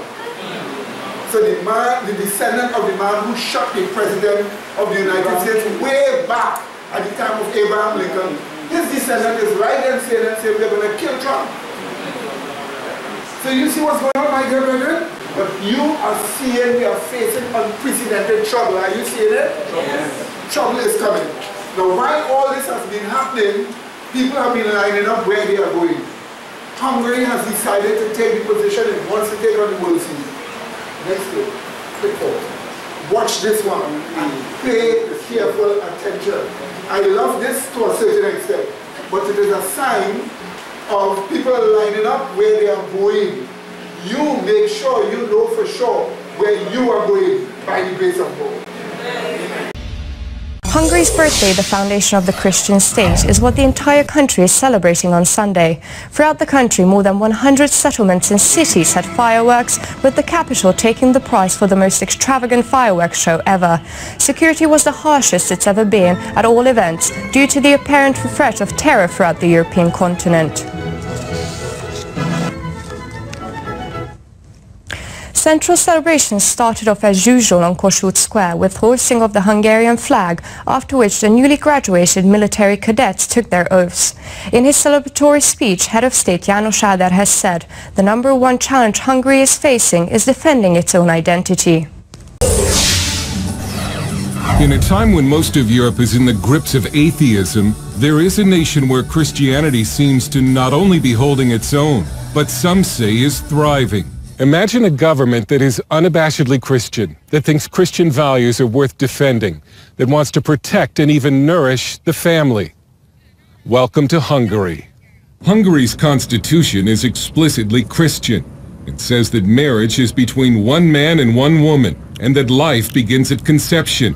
It even includes the phrase, God bless the Hungarians. Hungary's faith church, with 300 branches, is one of the largest Pentecostal churches in Europe, with 70,000 attenders. And the Hungarian government has taken on the role of protecting Christianity. It's even set up an office to help persecuted Christians worldwide. When CBN News brought to the world the story of Sweden's threat to deport Iranian actress Aydin Stranson back to Islamic Iran, only one nation stepped up and offered her asylum: Hungary. The Hungarian government says taking in persecuted Christians is our moral and constitutional duty. Hungary wants to protect the European values, the European Christian and Jewish values. Hungarian policy analyst István Poda says Hungary has only returned to its roots as a historic bastion of Christianity, dating back over 1,000 years, and despite almost 200 years of Muslim Ottoman rule, and after World War II, Soviet communist domination. Secretary of State Zoltán Kovács. You have to stick to your traditions and legacies. Europe's legacy is a Christian legacy. Not necessarily in a religious form, but most definitely in a cultural form. And it's this belief that has Hungary locked in a battle with the European Union over migrants. Mr. Orbán has accused the EU of trying to Islamize Europe, and Hungary has infuriated Brussels by building a fence to keep illegal migrants out. The European Union is ticked because Viktor Orbán has told Brussels to essentially take a hike when it comes to open borders. Hungary has seen the terrorism and chaos caused by migration in Western Europe and has said, not here. The European Union has even gone to court to force Hungary, Poland, and the Czech Republic to take in migrants. Mr. Orbán has accused Brussels of blackmail. Securing the borders to stop illegal migration is indeed a solution, and is the only way actually to reinstate law and order at the borders of the European Union, and not the other way around. Kovács says it matters that most of the migrants trying to enter Hungary are Muslim, and he says Western European nations are paying a heavy price by pretending that Islam doesn't matter. We've been living together or living close to Islam for centuries in the past, and we all know about it. So that's why it does matter who is coming and in what manner people are coming. Orbán is often portrayed in the Western media as sort of a version of Vladimir Putin, an undemocratic strongman. In fact, at an EU summit a few years ago, the European Commission president reportedly greeted Orban with the words, "Hello, dictator." Hungary is certainly not a dictatorship, but Orban's critics accuse him of corruption and using the instruments of government against his political opponents, including the recent billboard campaign against billionaire George Soros. What we see today in Hungary is the shameless use of public money, of tax money, to formulate pro-government messages. Since 2010, the Hungarian government has been continuously weakening the system of checks and balances in Hungary and weakening democratic institutions. But Orban, a man who even his critics concede is a skilled politician, doesn't have a serious political rival. He will probably remain in power, meaning Hungary's standoff with the European Union over migrants is likely to escalate. But it also means that Hungary will continue to have a government that thinks Christianity is worth protecting. Dale Hurt, CBN News, Budapest. What do you say, baby? So you let some of you, they have some money to travel and they want to go to a European nation. I recommend France. I recommend? If you go there as a Christian, you will be well treated, properly treated, as a precious thing, word protected. What do you say? And this is how we like it. What do you say? But everybody is deciding where they want to go. Now, one more thing. They went and they tell Donald Trump, stop bringing God, leave God out of the White House. That's what he left told him, leave God out of the White House. And he had something to tell them.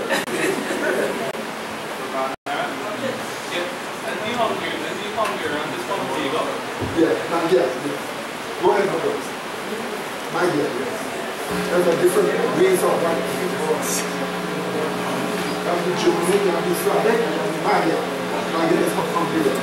Watch, they told Trump to keep Jesus out of the White House, so he fired back with this.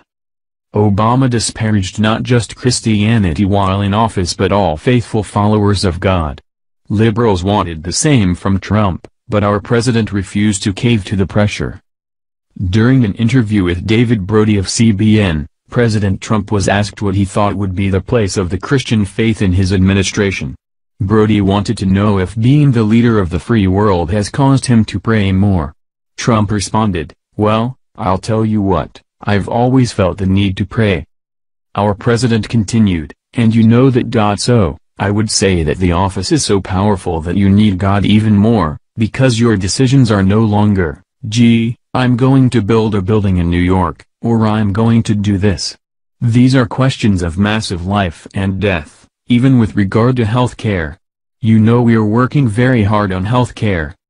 Obama would have tried to dodge questions about his faith but not Donald Trump.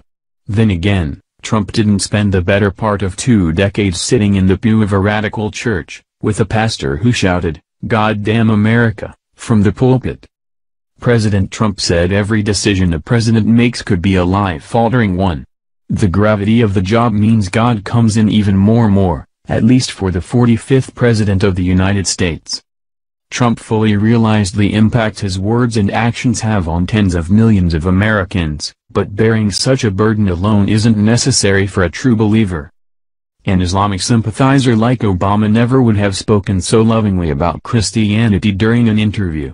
Since the mainstream media were in his pocket, he never had to worry about answering a difficult or even a slightly controversial question in an adversarial manner. Hillary Clinton thought for sure that evangelicals would not use the power of their numbers to help elect Donald Trump. As she is about so many things, she was wrong about this as well. Evangelical Christians came out in droves for Trump. Not because they felt he was extremely devout or could quote the Bible chapter and verse, but because he wholeheartedly respected their beliefs. Respect is something Americans from the heartland, the Rust Belt, the South, and rural America never felt from Barack Obama. His powerful backers courted enough free stuff lovers to propel him to office. Hillary did not have Obama's charisma, so the far left did not come out for her. They wanted Bernie Sanders, but the Democrat elites nixed his chances at winning the nomination very early on. Finally, after far too long of a wait, we have one of our own in the Oval Office, A patriot who is not afraid to acknowledge the importance of God in his life and how prayer guides him as he makes decisions that impact all of our lives.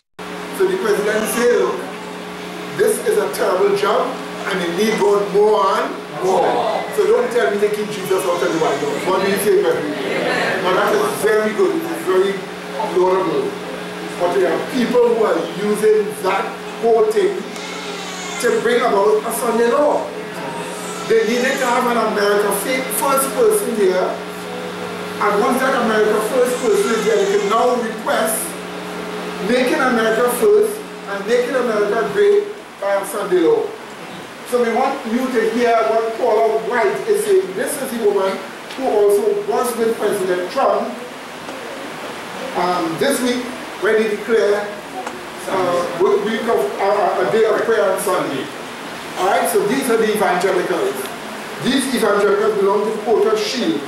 Now Porter Shield planned to take over the media. I have a video here where they say they're going to get White House press credentials and they're going to take the media over. They're going to rule the airwaves. They're going to deal with CNN and all of that. They have already started with their organizations.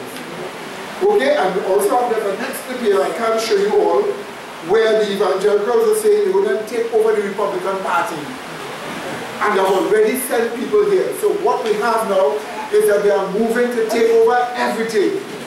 So that we know there's a fight going on between the right and the left. Is that understood? Now we want you to understand it and to know what is going on. We're more impressed with a Saul anointing than a David anointing because we're more impressed with what looks right than what is right. God and help so, us. Therefore, we choose things that we think should sound right, should act right according. And they even say about our president, well, he's not presidential. Thank goodness. Yeah. Thank goodness. Yeah.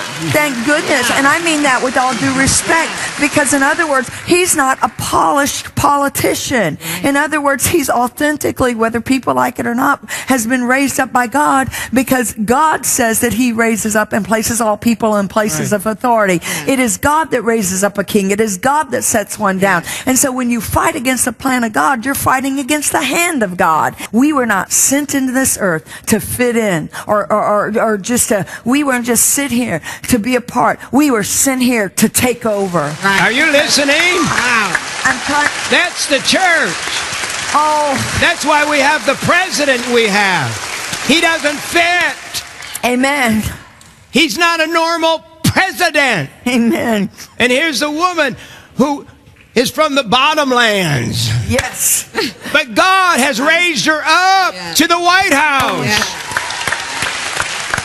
Paula White, who's gone through the valley of the shadow of death time and time again. Yes. She now can walk into the White House anytime she wants to. She has full access to, in the Bible days, the king, the president. Yeah. Why? Because God used her and broke her. Yes. I want you to read her book. Right, see at the top right there? It says, read this and you'll be ready for great success. President Donald Now, J. most people don't Trump. get a president to introduce a book. I need help to stay on the air. You know what it means. Yes, I'm so tired of raising money, but you have to do it. You have to. Because God's got great things coming here. I've been shaken until my shoes have been shaken off. Amen. And God is shaking again. Yeah. God's shaking America, people. Amen. And it's time. You better be ready because we're going to have the harvest time. It is honestly going to be the greatest time. He gave us a president who said we're not going to murder babies. You can't be blessed and murder 50 million babies. You can't. You can't. You can't. You can't. I'll tell you what. Why in the world? I said here. Why did I recommend people to vote for Donald Trump? And I did it for 6 months. Every day. Yes. And people wanted to kill me. Yeah. I mean, I got those people out there watching. Hi, guys. They have to watch. They're paid to watch me to try to hurt me. Yeah, I understand. And they come here sometimes. Some of them try to hurt me. That's all right. Jesus is with me, so I'm going to be with him one of these days. So I don't have my hope down here anymore. But here's the thing. The reason I endorsed Donald Trump, first of all, God told me to, and this is a platform. We're sitting on a platform. Yes, this sir. is what you call a stage, a platform. But the platform of Donald Trump says, I'm against abortion. Mm-hmm. The platform says he wants to appeal the Johnson Amendment, which he's already, you were there when he signed it, And look right? at this. And there's the pin. Oh my goodness. That was this is the pin. I was just, I felt like the heavens had opened. I can't describe this moment. And the inauguration and this were probably two of the There you are with all those men back there, and they're there in the pink dress. I was like, I mean, when I say, I just give God all the glory because people don't, I think, fully understand. Can I touch that pin? Yes, sir. This is what I waited for most of my life. Because I have fought. Yes. The government has tried to destroy the church people for decades and decades and decades. And he said, as long as I am president, no more ground. And he signed with this pen. Can you see the pen? Signed with this pen. Where is the Adventist? Where is the Adventist? You mean the evangelicals reach and the Adventists ain't reach yet? God has always found a way to deal with things. When Hitler was in power, his nurse was a Seventh-day Adventist. So she was there to give him the gospel. Now Trump is in power. Ben Carson is in charge of housing. He's an Adventist. God put him there to warn Trump about any enforcement of Sunday. That's the position he holds in the cabinet there. So we have seen everything lining up.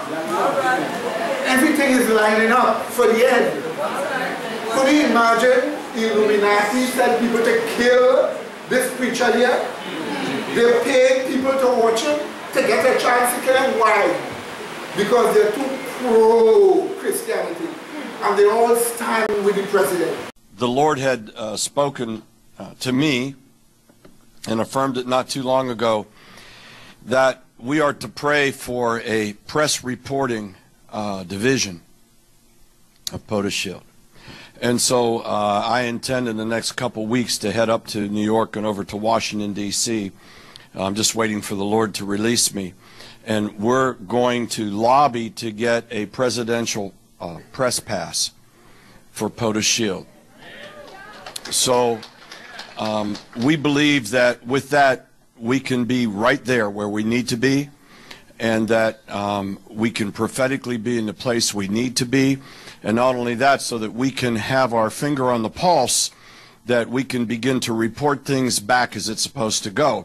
Now, the one thing we do have is that we have a commitment, including Rick's ministry and Sid's ministry, Sid Roth, and Middle East TV, and Jim Baker, and some other outlets. We have commitments from them that they will report our news. So when we go, we're not just going and saying we have a great idea and this is who we are. We're saying we're coming in to get the news out on the basis of the truth for the kingdom to tens of millions of people. So please pray for us with that. And what I'd like to do, Herman, will you pray for this quickly, please, that it brings to fruition? You know how badly we need this. And right now, God, I pray, God, for the airwaves. We take authority over the airwaves. Can we just do that? We take authority of the airwaves. In the name of Jesus, raise up the voices. The voices, God, the prophetic voices in this hour. And change the narrative. Change the narrative. Change the narrative right now. Lord, give us biblical perspective. Biblical perspective, God, that we will control the narrative, that we will control the narrative, that the enemy will not, God, use the airwaves to distort and, Lord, to release false information and lies. But, Lord, let it be redeemed right now. Let the airwaves be redeemed by your people, by your church, even right now. So we declare open doors. Isaiah 22:20. Can we declare open doors that no man can close? Open doors, open doors, open doors that no man can close. Well, I got to be honest. If we have fair elections in 2018, I literally have zero worry that Democrats are going to gain the House or Senate. I mean, literally zero. I think the Democrats, if anything, might be a completely dead party after the 2020 presidential election, but we'll see what path they choose.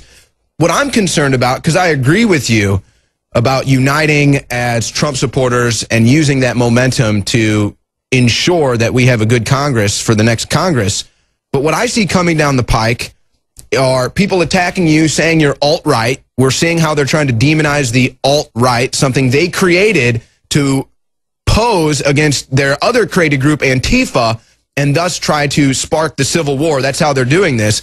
And also another thing I'm worried about is fake Trumpers. I can see them posing fake Trumpers that are really GOP establishment members trying to get in there and to try to sully Trump's regime from a Republican perspective.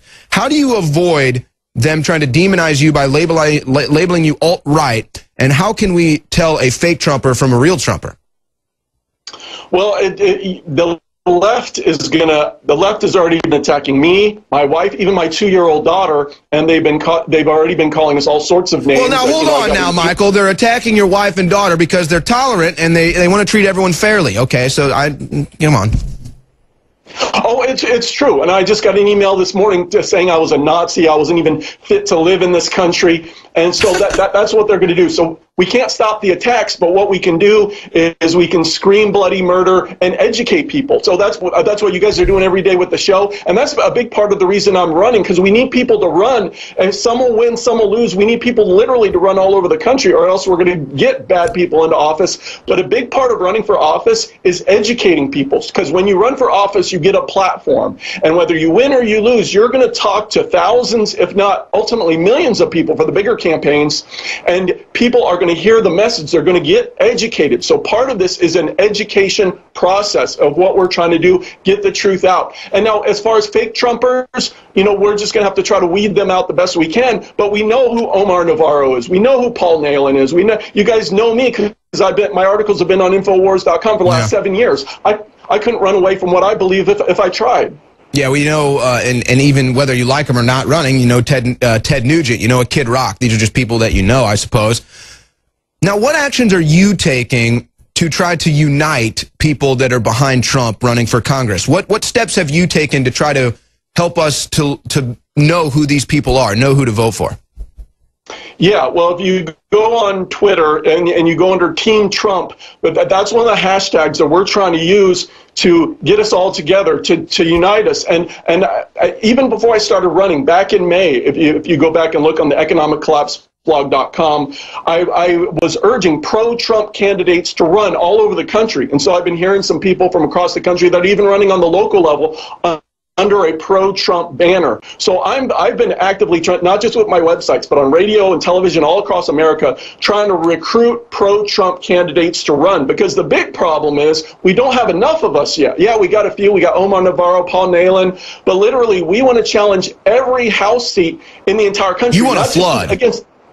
Yeah, we want not just Democrats, but Republicans, because we've got these rhinos. They betrayed us over and over again. They betrayed Trump over and over again. But the only way we're going to get them out is if we get someone to run. So the key is the Republican primaries. A lot of people are talking about November 2018, but for example, my primary is in May 2018. And across the country, in many areas of the country, less than 10% of the population of a state will vote in a Republican primary. So if we get just the InfoWars audience energized and fired up to vote and get 50, 60, 70% of us to go out and vote, we can literally take over these primaries, put in InfoWars candidates, pro-Trump candidates, liberty and freedom candidates, Ron Paul candidates into these positions. People don't understand, because now the InfoWars audience has gotten so large and so powerful and had a huge impact for Trump. But these primaries, a lot less people vote. So your vote could count 4 or 5 times as much just because most people aren't voting.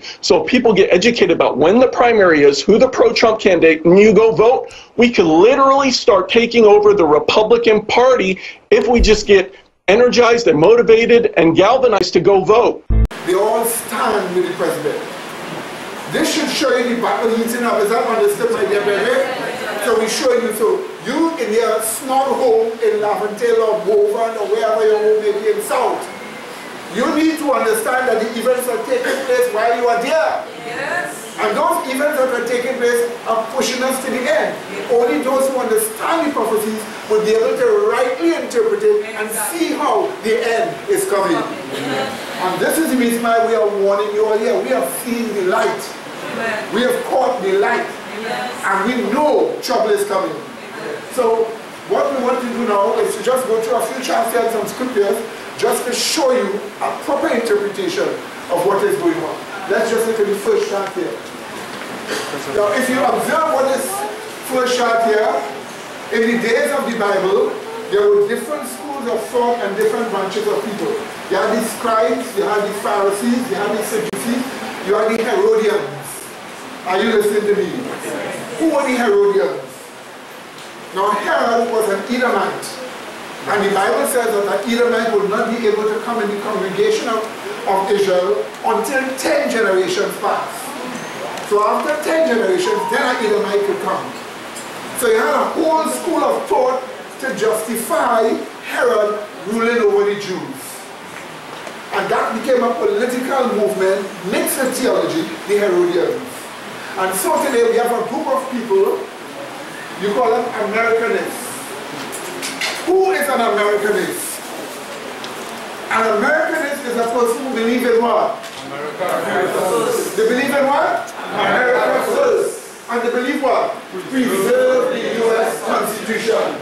They are what? Anti-globalists. Did you see that, my dear brethren? So President Trump would be called an Americanist. Are you listening to me? There are some people, they're not Christians, but they believe in America first. They believe what? Preserve the what? Constitution. Those people are what? Americanists following a philosophy of America. That you're supposed to have America first. You're supposed to preserve the Constitution. Is that understood, my dear brethren? They believe America first in all policies. They believe preserve the U.S. Constitution as it was written by the founding fathers and free the Constitution from false, restrictive interpretations. They believe that. They basically are anti-globalists, that is, they are against losing national sovereignty. Such people are Americanists. Now, Americanists must exist as a people so that the spiritist evangelicals can work miracles to convince those Americanists that the Constitution must be interpreted in such a way to get us out below. Look at the next chart. So, an American anti-globalist is an American anti-Illuminist. So they are against the Illuminati. So American anti-globalists are American anti-Illuminists. Alright? But such American anti-globalists and American anti-Illuminists are Americanists, but there's also another group that are the same way. We call them what? Spiritualists what? Evangelicals. They are anti-what? Globalists, and they are anti-what? Illuminists. Is that understood by everybody? But the group we want to look at and deal a little bit with is the spiritualist evangelicals. That's the group we want to deal with. The spiritualist evangelicals. You say, well, brother, why do you call them spiritualists? Why not spiritual evangelicals? Because they are not spiritual. They depend on spiritualism for miracles' sake. We're going to prove that to you from the Bible. So for the first time, if you never see it, get it clear. Let's look at the next chart. And turn with me to Matthew chapter 7. Matthew chapter 7.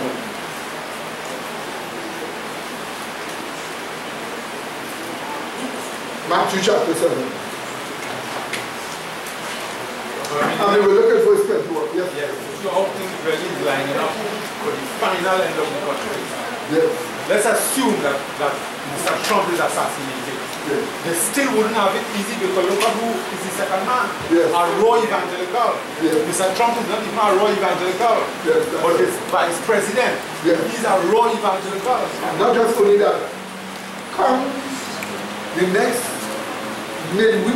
midterm elections to bring in a lot of senators and so on. I just didn't show you the clip, but we already have plans to bring in a whole set of people to take over the Republican Party, so that when they're going up for elections, they will be putting their own people there. A lot of people from InfoWars are supposed to be going up for election in the Republican Party. So there's big things going to happen. We want you to see what's going on. Now, you see, the Bible calls them what? False what? Prophets. They are what? Apostate protesters. They are what? Spiritualist evangelicals. Why? Because they disavow what? God's law, and they work miracles for demons. We want to show you that in the Bible. So, Matthew chapter 7, verse 21. Follow. Jesus speaking. He says this, not everyone that saith unto me, Lord, Lord, shall enter into the what? Kingdom of heaven.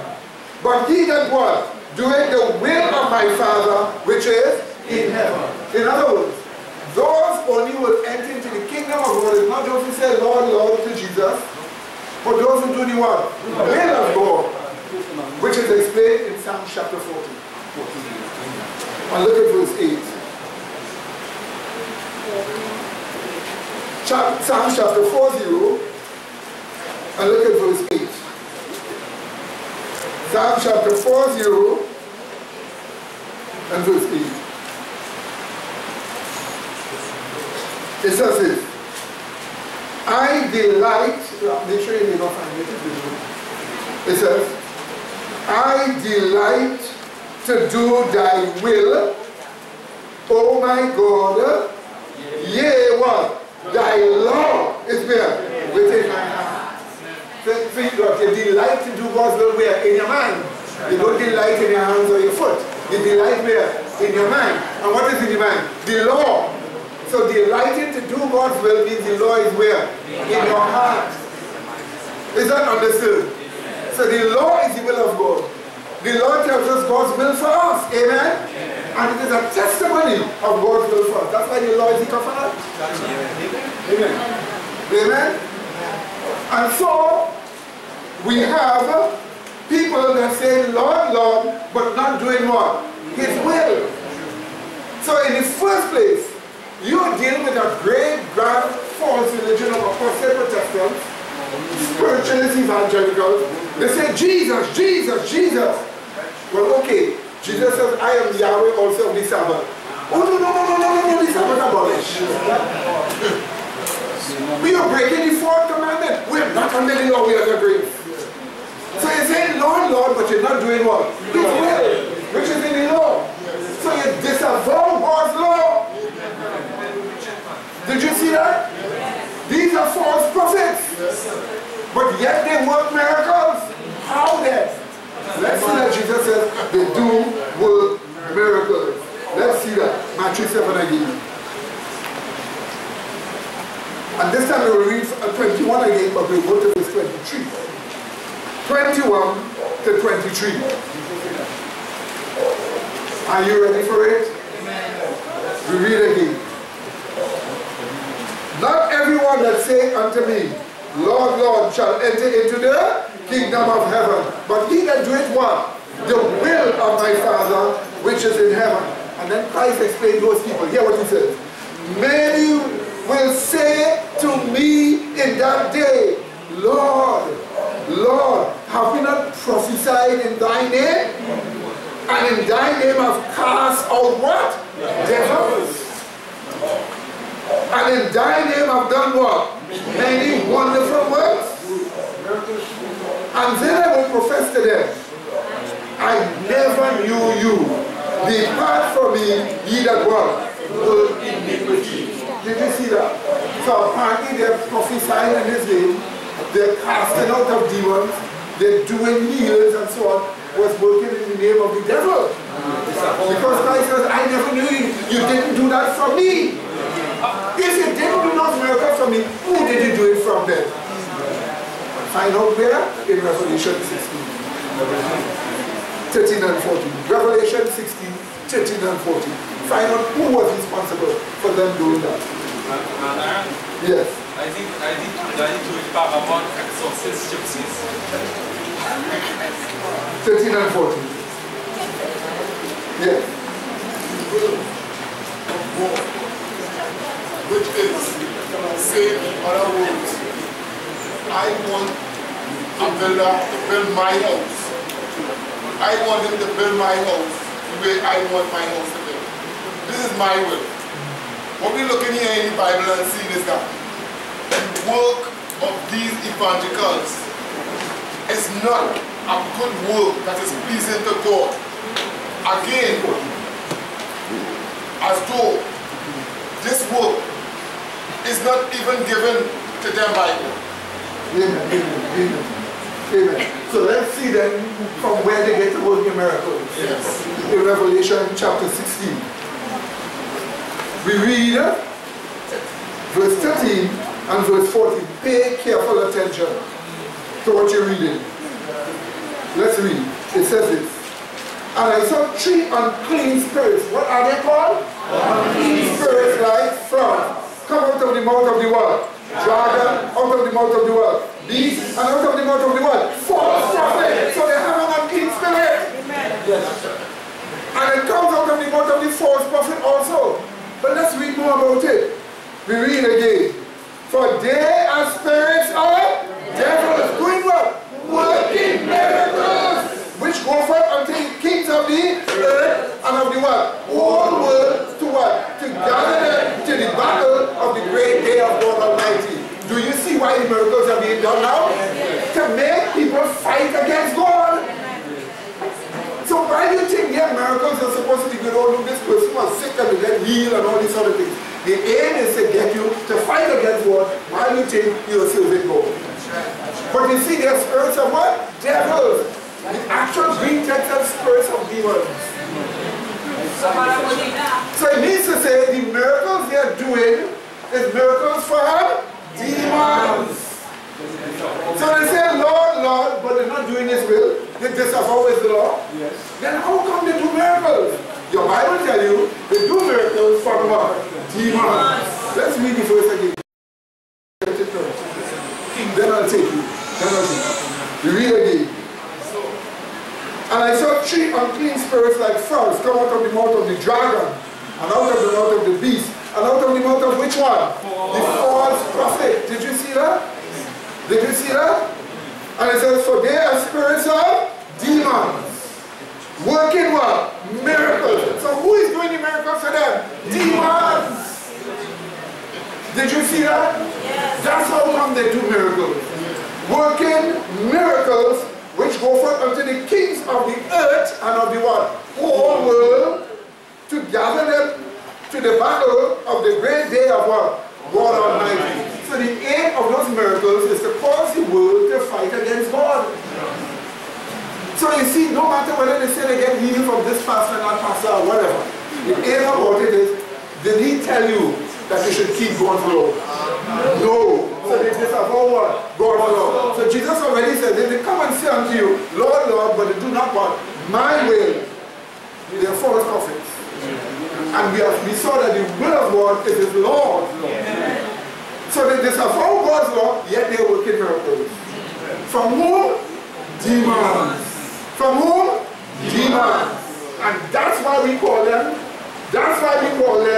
spiritualist evangelicals. Because spiritualism is the source of the miracles those evangelicals are doing. Not God. Christ said, I never even knew you. For Christ to know you means you have a born again self in you that is part of Christ's own character. And Christ know Himself. So He said, I never know you. In other words, I never had my character in you. So who was in you doing that? Remember what Jesus Christ warned about? When the disciples came and asked Christ, Master, what shall be the sign of thy coming and of the end of the world? What did He say is the stay inside. Let no man what? Deceive you. For many shall come in what? My name. Saying what? But they shall do what? Deceive him. In the last days, there's a great, grand, false religion by the name of Christianity, saying Jesus is the Christ, but they disavow God's law and they work in miracles for demons. That's why we call them spiritualist evangelicals. They are what? Protestants. But there came a time when the Protestants embraced spiritualism, so now they're doing miracles. And Christ called them what? False prophets. That's the fact. Somebody has the hand. Yes, brother. Text in 1 John chapter 2, verses 4. Said, he that saith, I know him, and keepeth not his commandments, is a liar. Wonderful teacher. Very wonderful teacher. Yes, sister. If you look, grace and peace bless Sabbath. If you look at Deuteronomy chapter 13, verses 1 to 4, it shows us how we have to view miracles, right? And signs and wonders. It tells us, if there arise, Deuteronomy chapter 13, verses 1 to 4, if there arise among you a prophet or a dreamer of dreams, and given thee a sign or wonder, and the sign or wonder come to pass, whereof he spake unto thee, saying, let us go after other gods, which thou hast not known, and let us serve them. Hear what Yahweh tells us. Thou shalt not hearken unto the words of that prophet, or that dreamer of dreams. For Yahweh your God proveth you, to know whether you will love Yahweh your God with all your heart and with all your soul. Ye shall walk after Yahweh your God, and fear him, and keep his commandments, and obey his voice, and ye shall serve him and cleave unto him.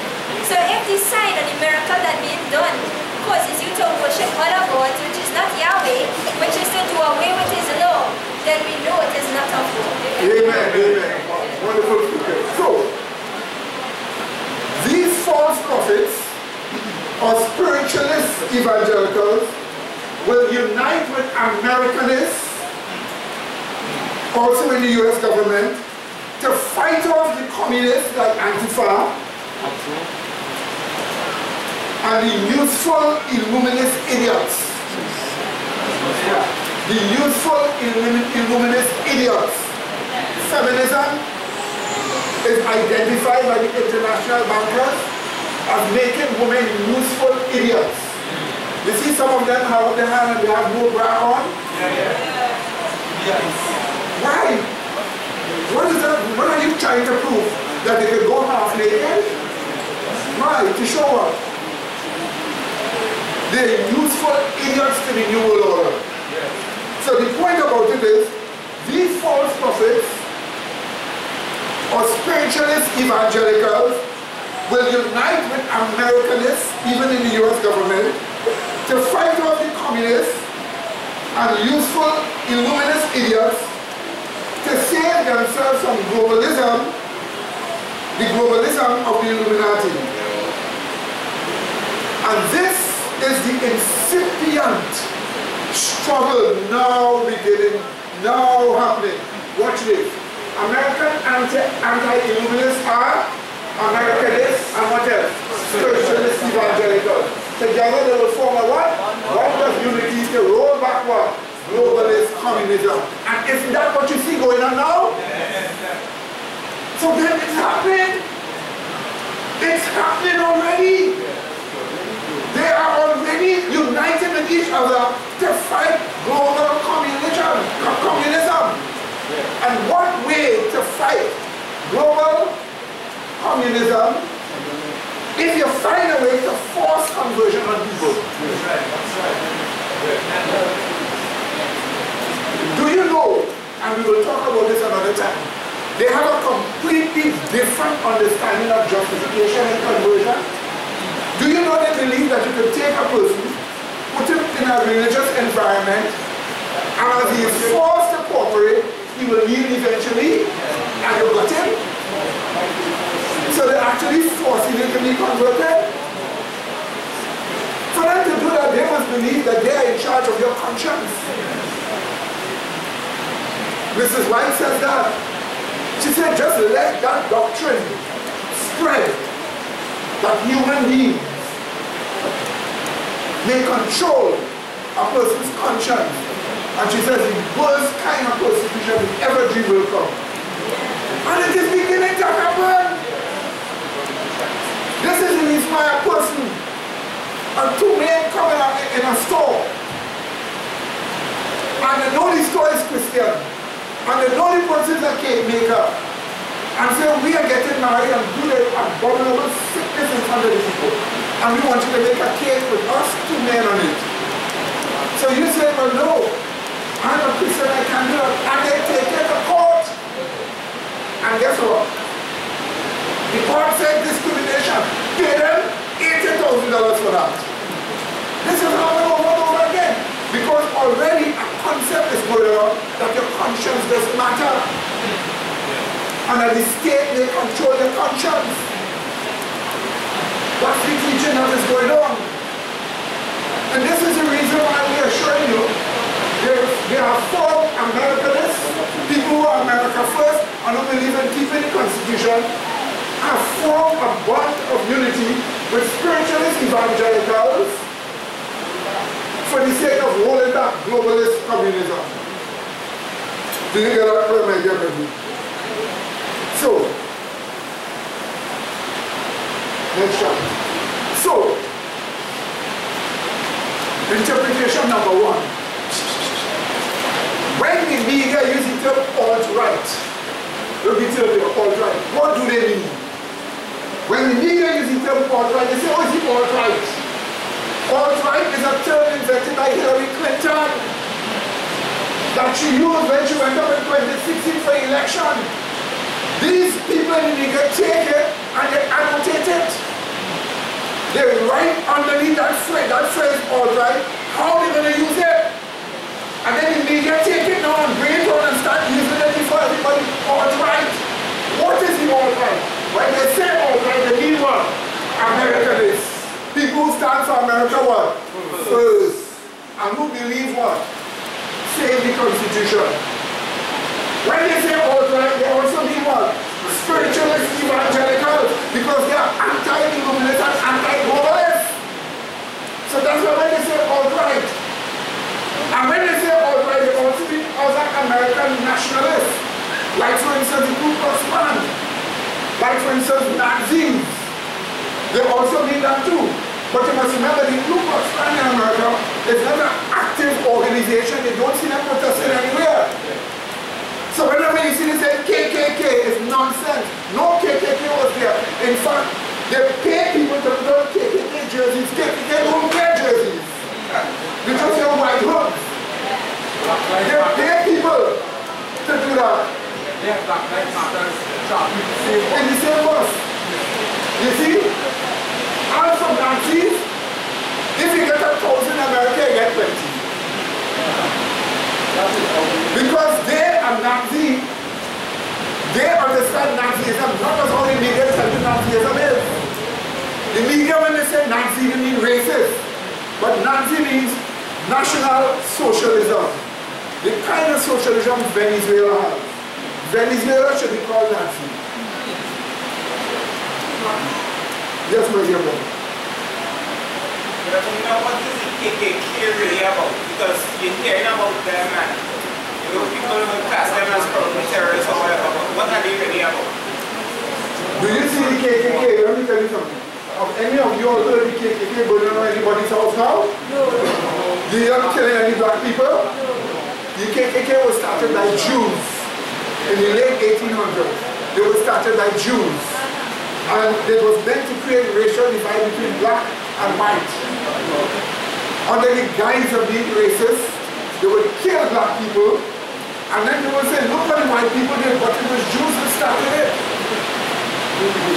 And then the media has attached it to the whites. But the KKK is not a political force anywhere in America. And don't be burning anybody's house down, or doing any protest. So don't be fooled by those terms. So the point about it is those other people, all of that is what they call alt-right. a term used by Hillary Clinton. So don't be fooled by that foolish statement, alt-right. The facts are, my dear brethren, the alt-right, they're going to say that they mean Americanists, those who hold conservative views. So now they pass a statement saying, ban conservative views from the internet. So if you come and say that I believe that the Constitution of America should stand on you in America, and you say that, they remove you off the internet. Ban conservative views from universities. Universities are supposed to be open and free for discussion. If you only say, I believe all lives matter, they'll attack you. You see that attack a man with a sign? They will attack you. So you see, you have to make sure that you understand the battle that is going on. It is a fight of communists to communize America. But the evangelicals are fighting back. They have got their president who they like in office. He stands for Americanist philosophy. And they, the spiritualist evangelicals, are in a bond of unity. And they have decided to take over the media, we're taking over the party, and we're not turning back. And I'm trying to tell you, they are not turning back anymore. No! The genie is out of the bottle, as they say. Pandora's box is open. Look for trouble. Because we are going right up to the end with conflict after conflict. The only thing that will stop anything as far as the spiritualist evangelicals are concerned is a Sunday law. So you already see the great conflict. Now watch this shocking next chapter. Until the Revelation 13.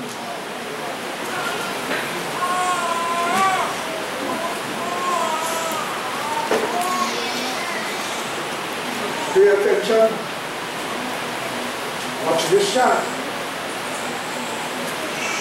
Watch the chart. That's what your Bible shows you.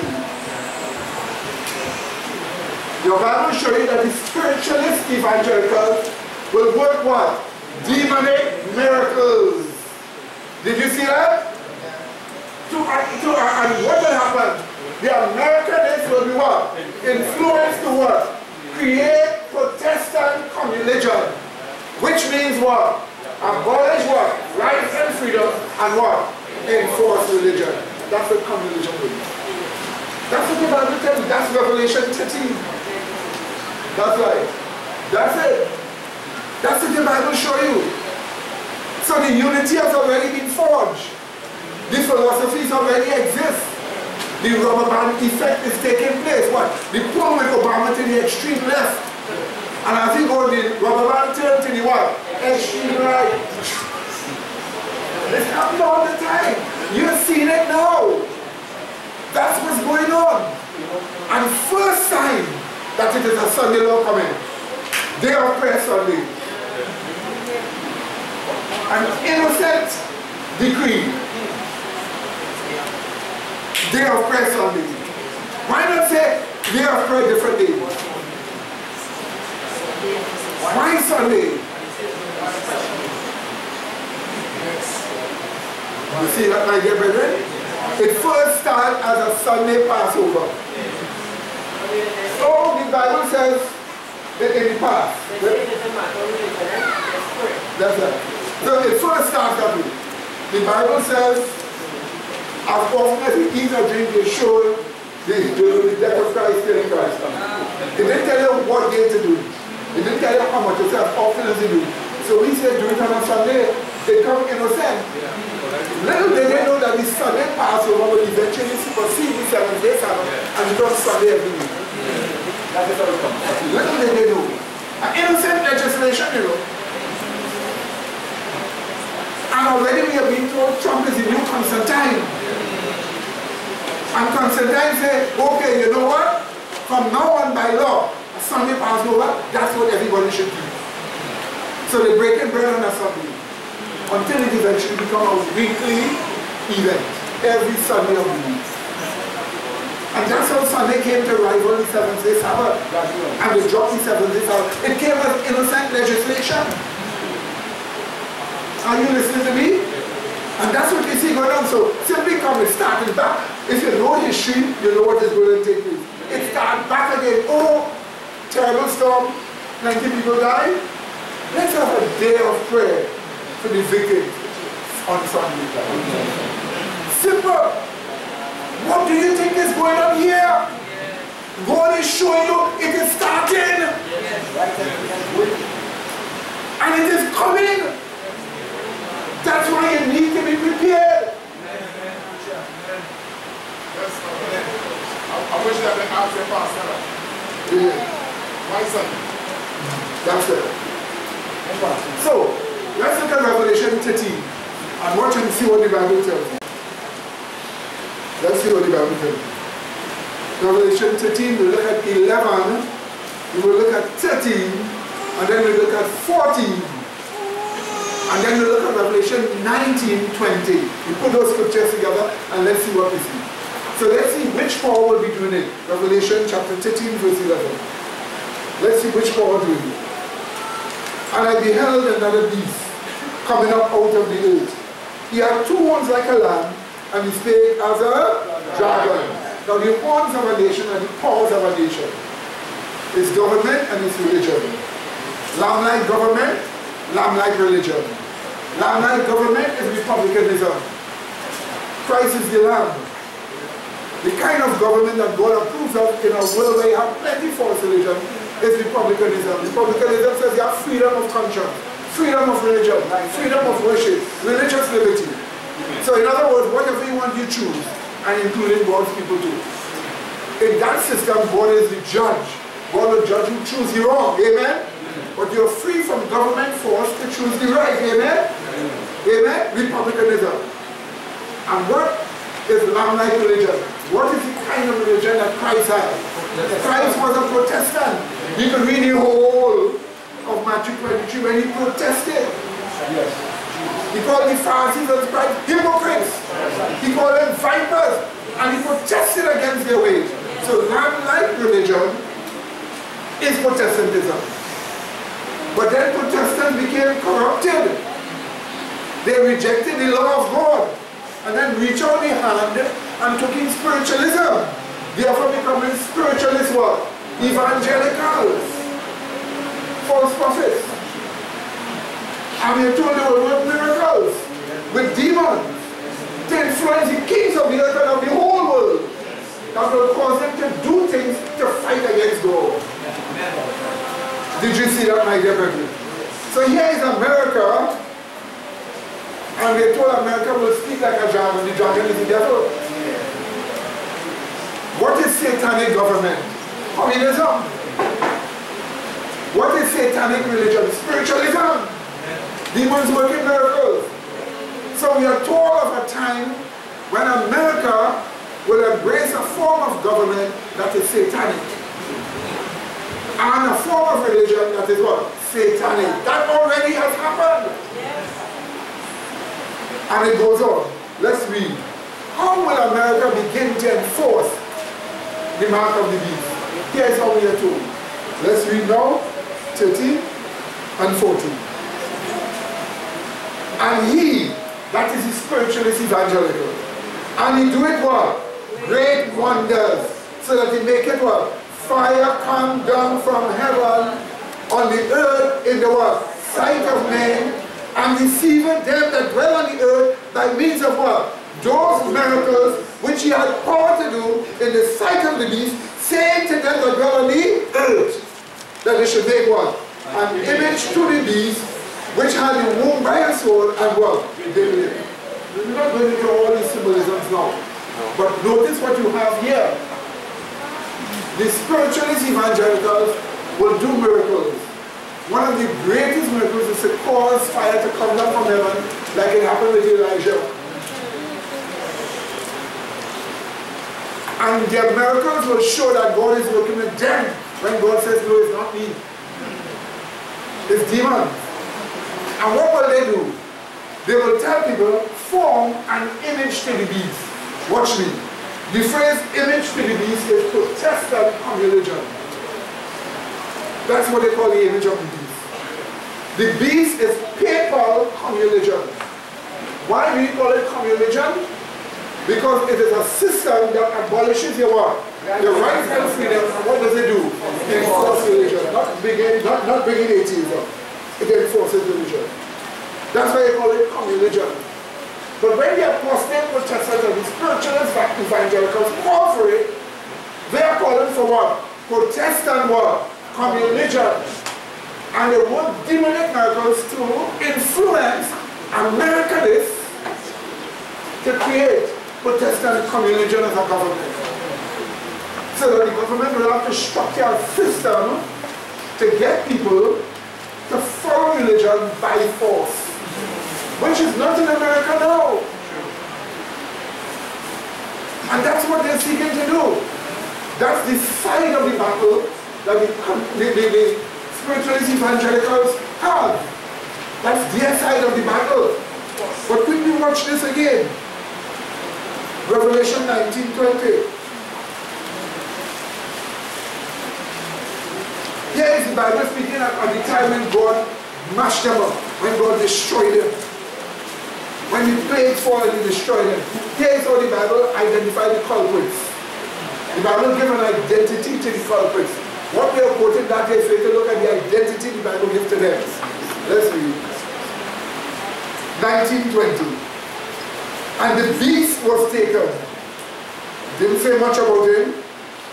But hear what it says. Go ahead. And with him who? The false prophet that did what? Wrought miracles where? Before him, with which he was deceived them that what? Had received the mark of the beast, and them that had what? Worship his image. Did you see that, my dear brother? Did you see that? So the Bible describes the false prophet more than anything else. Yes. And they identified as those that do miracles to fool people, to make them accept the image of the beast and the mark of the beast. Did you see it, my dear brethren? That's what the Bible says. So it's coming. It is coming. For those of you who do not understand the prophecies properly, look, we are giving us at least, listen to me. For those of you who do not really understand the prophecies, at least we are giving you a beginning view where it is simply enough for you to see what's coming. That's what we're doing. To help you to understand what's going to take place. That's why you need to get yourself prepared. Amen, brethren? I need tons of energy to say that over and over. You need to get yourself what? Prepared. Did you see that? Yes. Americanists in political power in the United States will facilitate the creating of a communism system that is an abolition of the rights and freedoms for the sake of enforcing religion. That's what they will do. And let's see them do it. Revelation 13, we'll read 15 to 17. Chapter 19, Revelation 20 show plain that this communism, or this paper, coming with the prophets and them to organize this whole forceful religious battle. That's right. Look, you see there for yourself. Yes. Look at Holy Scripture. So some people say, look to Rome, don't look to Rome, look to America. Yeah. Because it's the spiritualist evangelicals that will do miracles and point people back to Rome. Yeah. And then Rome will arise. Because right now, you have a communist pope who is destroying the Catholic Church. He is going. Yeah. Let me tell you something. Which church prophesied that Donald Trump would win the election? But all others were saying no. That's right. All the others were saying no. We didn't do it because we had some kind of spiritualistic revelation.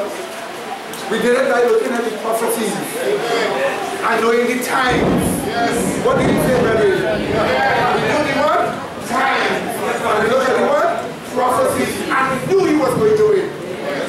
When all the leaders said, no, we are saying it's time for the world to end. We need somebody to come into power who is our spirit and our philosophy, America first, that will bring in the end. So Trump have to win. Everybody said no, they were hiding the fact. And the man won with a landslide. And I remember some people that go, oh, he could never win. He's too much this and that and doing this and talking back. Move and call him all kind of stupidness, what the media say. And then tell you what Hillary Clinton doing. How much debt is on her hand. Right now, even when she went up for election, people were dying of an exposure. The Lord, the man come from the Caribbean, a black man, who had the accounting of all the corruption that she did in Haiti. He went to America to testify against a van he ended up there. He committed suicide. So you go in America to commit suicide? You think everybody's fools? All this blood on our hands. And when they put on, they say, oh, you're anti-feminist. You're anti-dark feminist. Let me tell you something. Do you know where they found out? Let me tell you two latest things they found out. Trouble is coming for you. They found out that the Clinton Foundation is one of the world's biggest child sex slave smuggling organization. Smuggle a lot of little children for sex. Clinton Foundation. And do you know what they found out too? All these goosebumps later on the other thing. They found out that the Clinton Foundation is responsible for money laundering billions of dollars. Billions. It's a money laundering organization that also sells little children. Why do you think 10,000 children disappear? The Clinton Foundation is a child smuggling organization for sexual purposes. Sick people. And she wanted to be president. God said, not on your life. Not on your life, never you. Are you understanding what we're talking about? So God facilitated what we see here. Now, let's read Revelation 15 to 17. You see, look. These other people never really tell you the facts. If they prophesy something coming with either too late to come, it was supposed to be here since what? Thursday. You have to wait until the Sabbath. No. Their weather prophecy was hot sun, right through, no rain. Wait for it. Monday coming. Hurricane high up here, plenty rain coming, and it may happen. But they didn't tell us that this tropical wave was coming, which we are facing now. Yes. That's something what I said concerning the up-to-date.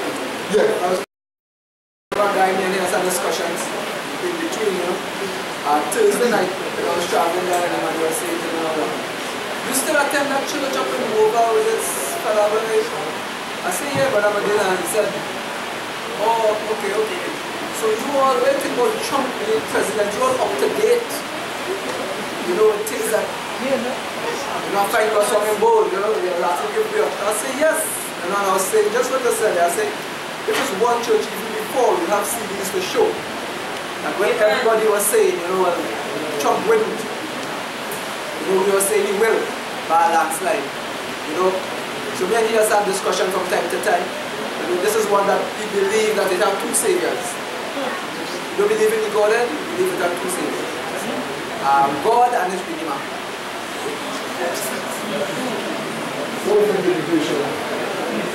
Amen. Now, let's go on out on it, right? Revelation 13. Right.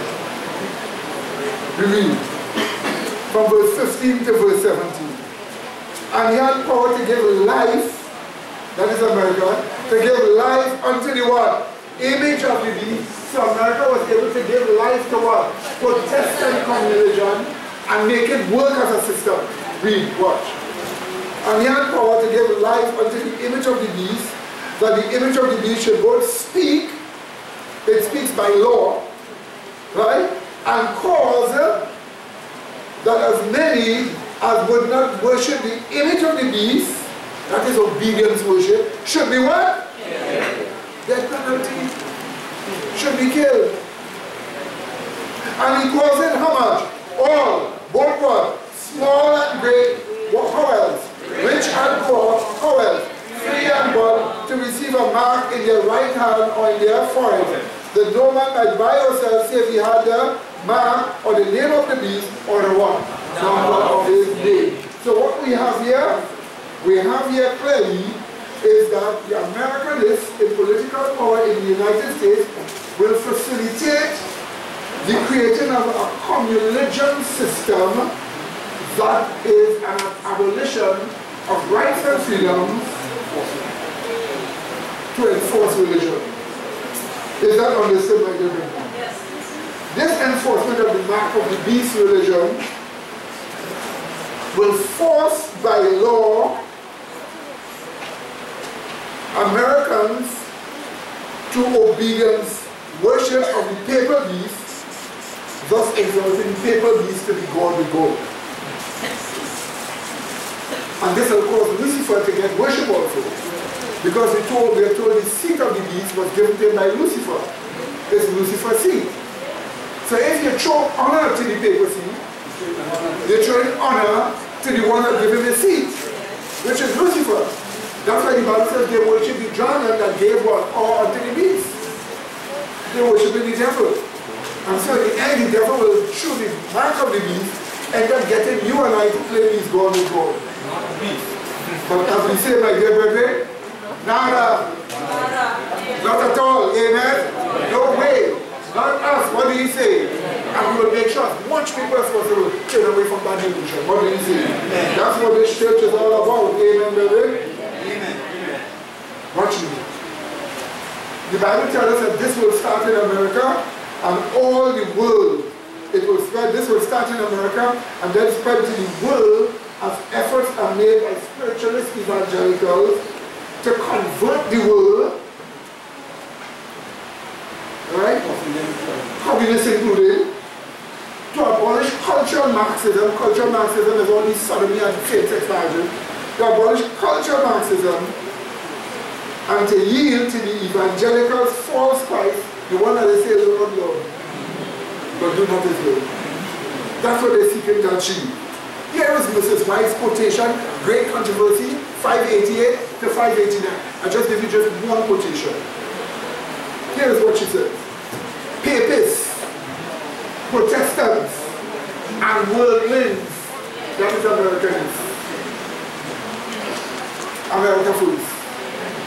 Papists, Protestants, and worldlings will alike accept the form of godliness without power, and they will see in this union a grand movement for the conversion of the world and the ushering in of the long-expected millennium. Next chapter. So then, quickly, what is the fight, the ultimate fight in the view of American spiritualists and evangelicals? What is the ultimate fight for them? You hear them talking on television, you take up arms, you this, you want to take over the media, you want to do this. What is the ultimate fight for them? The ultimate fight from the view of the American spiritualist evangelicals is to cause the occurrence of what? Miracles, to cause the setting up of what? Global communism, what way? To what? Force the acceptance of the mark of the beast religion, to what? To cause the global conversion of all, including what? Communists, including what? Islam. Remember last time we showed you a video where they say we have to destroy Islam, they have to get rid of Islam. Remember we showed you that video where they were saying that? To do what? To cause the global conversion of what? All, which includes what? Communists, which include what? Islam, which is what? Other religions, and LGBTQI, etc. The whole group, they're trying to find a way to sweep all of them into compliance to be influenced as confusion. It's like a parent set a law in the house. The parent says, this law in this house, you are not to walk with cigarettes in this house. No cigarettes in this house. So the child has to obey the parent's house. If you don't obey, you're a bastard and subject to retribution from God. So the child Whenever he's in out, no cigarettes. He's not converted in heart, but he complies. Is that not so? They have an idea of conversion by compliance. What crazy doctrine is this? So if you comply with everything, you will come in contact with God, and then God will save you. That's how low they have fallen in their doctrines today. Salvation by compliance. That's wrong. Amen, brother? But that's what they do. And set up a global communism to end what? Globalism and what? Cultural Marxism. And also to cause Jesus to return to the earth to rule in the millennium. That's the ultimate fight for the evangelical. You get that, my dear brethren? So if you ask, what is the ultimate fight for an American spiritualist evangelical? The ultimate fight is that for him. That's what you see there. Once he achieved that, he has achieved what he's fighting for. Does that understand, my dear brethren? Do you get that clear? That's the ultimate fight for them. Yes. Now that they have all of this covered, what about the so-called rapture? Which part are going to put into that? The rapture doctrine has fallen back among them. They no longer, many of them, some of them will say, but the majority of them no longer believe it. They believe you have to make Christ come back to the earth by changing the whole scene politically and taking everything up. That's right. Yes. Yes. This spiritualism that they talk about here, it also says here in the controversy, it says that we may disguise poison by aligning it with wholesome food, but we do not change its nature.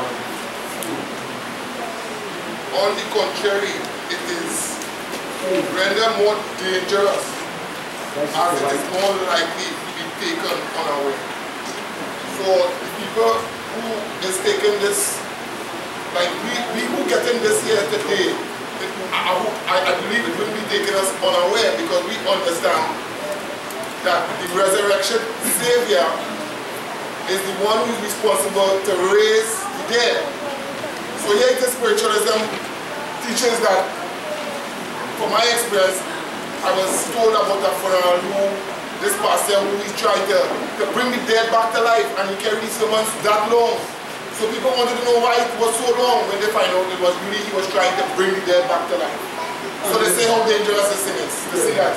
Only God can give God. Only God can be God with God. Now, I need to go to the next shot because our time is passing. Wait a minute. Watch this one now, right? The enemy of Americanists and spiritualist evangelicals is communist globalism. That's the enemy of them. But in America, in the United States of America, it is the American communists that are everywhere in the US and in all forms in the US. So if you say, are they American communists? Yes, they are American communists. Who are they? The Democrats. They are what? The Democrats. Who else? Republicans.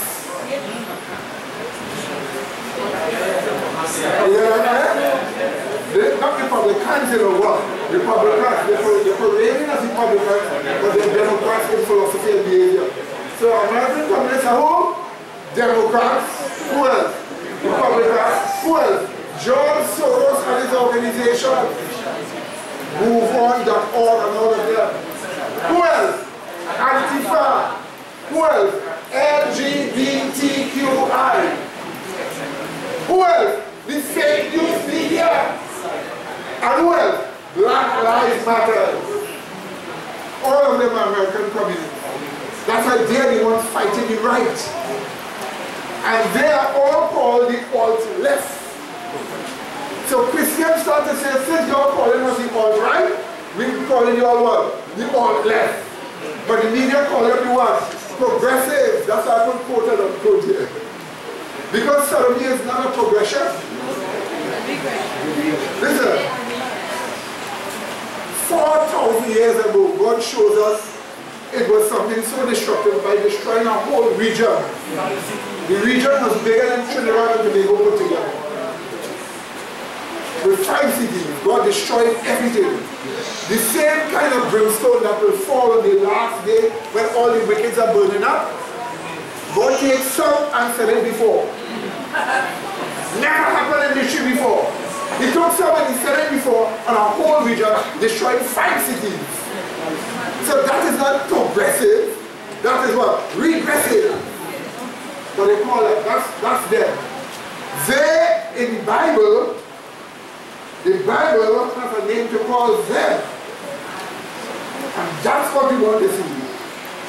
What does the Bible call these American communists and communists all over the world? What does the Bible call them? Turn to Revelation 11 please. And the next chapter. What does the Bible call them?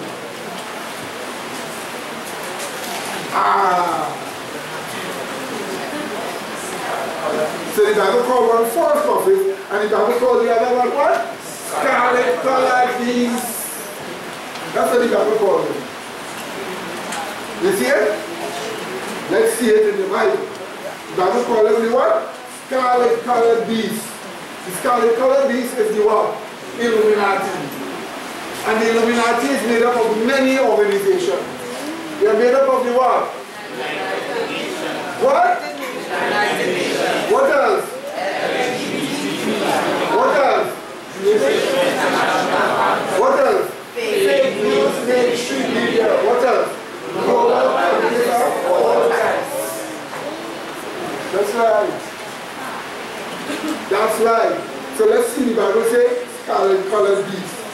The first resurrection of this scarlet colored beast, the Bible identified it as warring against the Bible.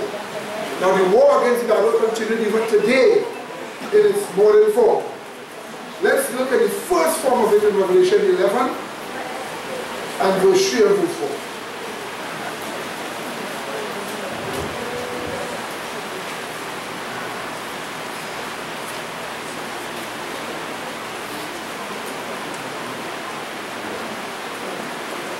Right? I got verse 7. Let's look at verse 7 please. Verse 7 please. Is it found? And when they shall have finished their testimony, that is the 2 witnesses, the Old and the New Testament, and the first and second witnesses, the beast that ascended out of the world, bottomless pit, shall make war against them and shall overcome them and kill them. Did you see that? The first presentation is the beast that ascended out of the bottomless pit. The 2 witnesses here are the Old and New Testaments. That's why we say first and second. That's why we say first and second what? Witnesses. Because the word testament is a witness. But we don't say old witness and new witness. We say what? First witness and what? Second witness or what? 2 witnesses. That's how the Bible has it. That's what we see.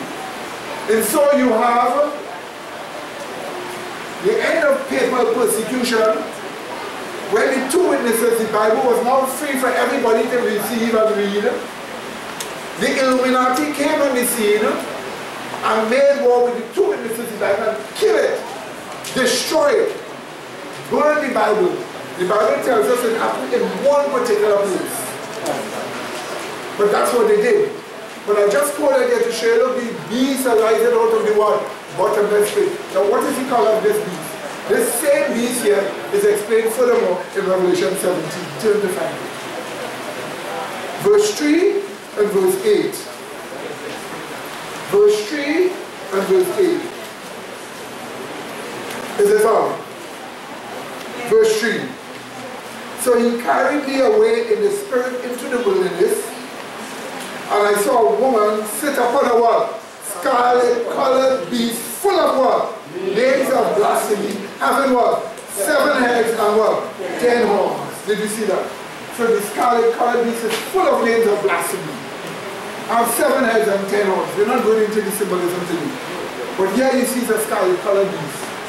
Now this same scarlet colored beast, read about it in verse 8. The beast which thou sawest was and is not, and shall ascend where? Out of the bottomless pit. Referring to the time when you first saw it in Revelation 11:7. Right? So the beast was and is not, and shall ascend out of the bottomless pit and go into perdition. Now here comes the part that I want to read for all those mass amount of people that make up this carry beast. Hear what the Bible says about it. And they that dwell on the earth shall wonder. That is our marvel of this carry beast. Whose names are not written in the what? Book of life from the what? Foundation of the world, when they behold the beast that what? Was and what? Is not and what? Yet is. So they marvel at it. So you have a large amount of people in the world following this scarlet colored beast.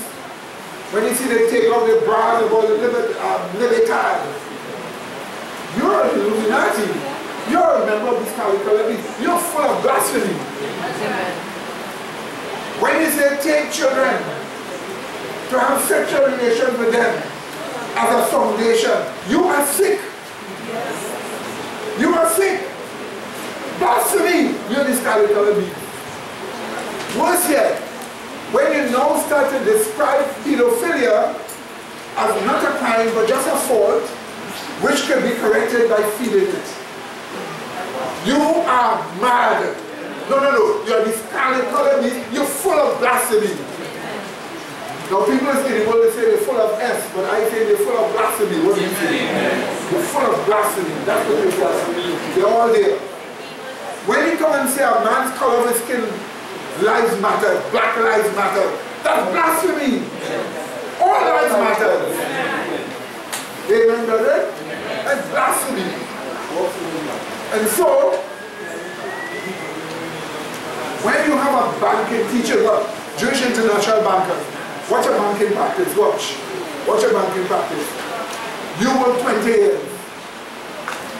You build a business that creates a type of fridge. This type of fridge, you just attach a cord to it from the sun and it will generate electricity to make the fridge freeze inside. Wonderful invention. All the electricity was done. You're going to have cells in the fridge to store the power. And you invent that. But it was so good that you build your business and your business becomes a $1 billion business. Because everybody all over the world, in every corner, even those Taliban and them in the Afghan desert won't take. Well, they can get French and then they can decide to get it. Who wanted to take all the shoes? So, you make plenty money. You make plenty money. After you work so hard with your invention, the law stipulates when a business has a certain level of economic viability, that it is worth certain billions, you must by law put it on the stock market. If you refuse, they will fine you until they take your whole business from you. So you work so hard, then you have to take your business up and put it in the stock market. The stock market has prowlers there who have more money than you, the international bankers. So now what do? They bid in the stock market, they bid for your business. You must be able to starve off challenges to your business by backing into plenty money. But there are people that have more money than you. So the international bankers put plenty money behind and you have to sell. Eventually, they own your business. Did you get up there? So after you work for it for all those years, you end up losing your business to them through the stock market. This is why Mrs. White warns us and says speculation, don't join it. Amen, brother? Ford motor cars. Ford motor cars. After Henry Ford invented the car and make a good car with a good engine,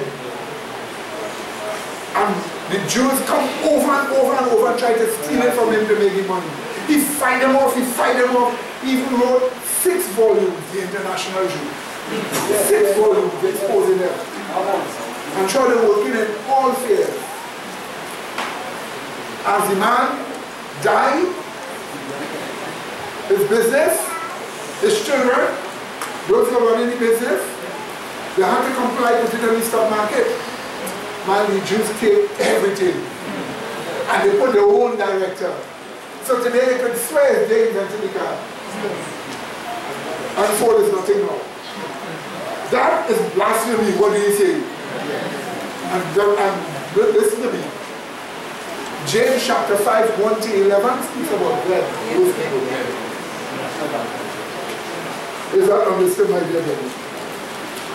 Good. Right. Let's go on quickly now. Next chapter. Quickly.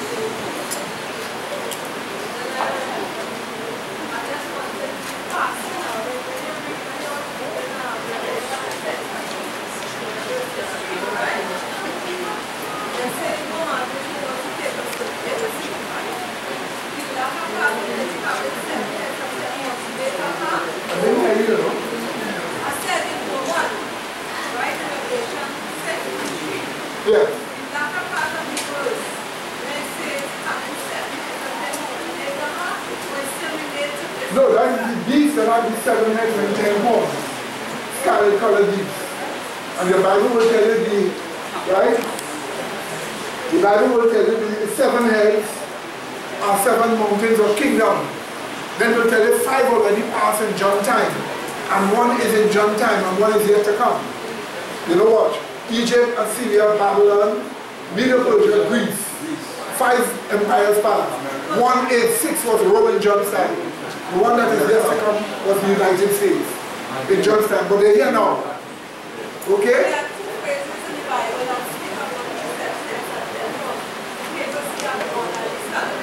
That's different.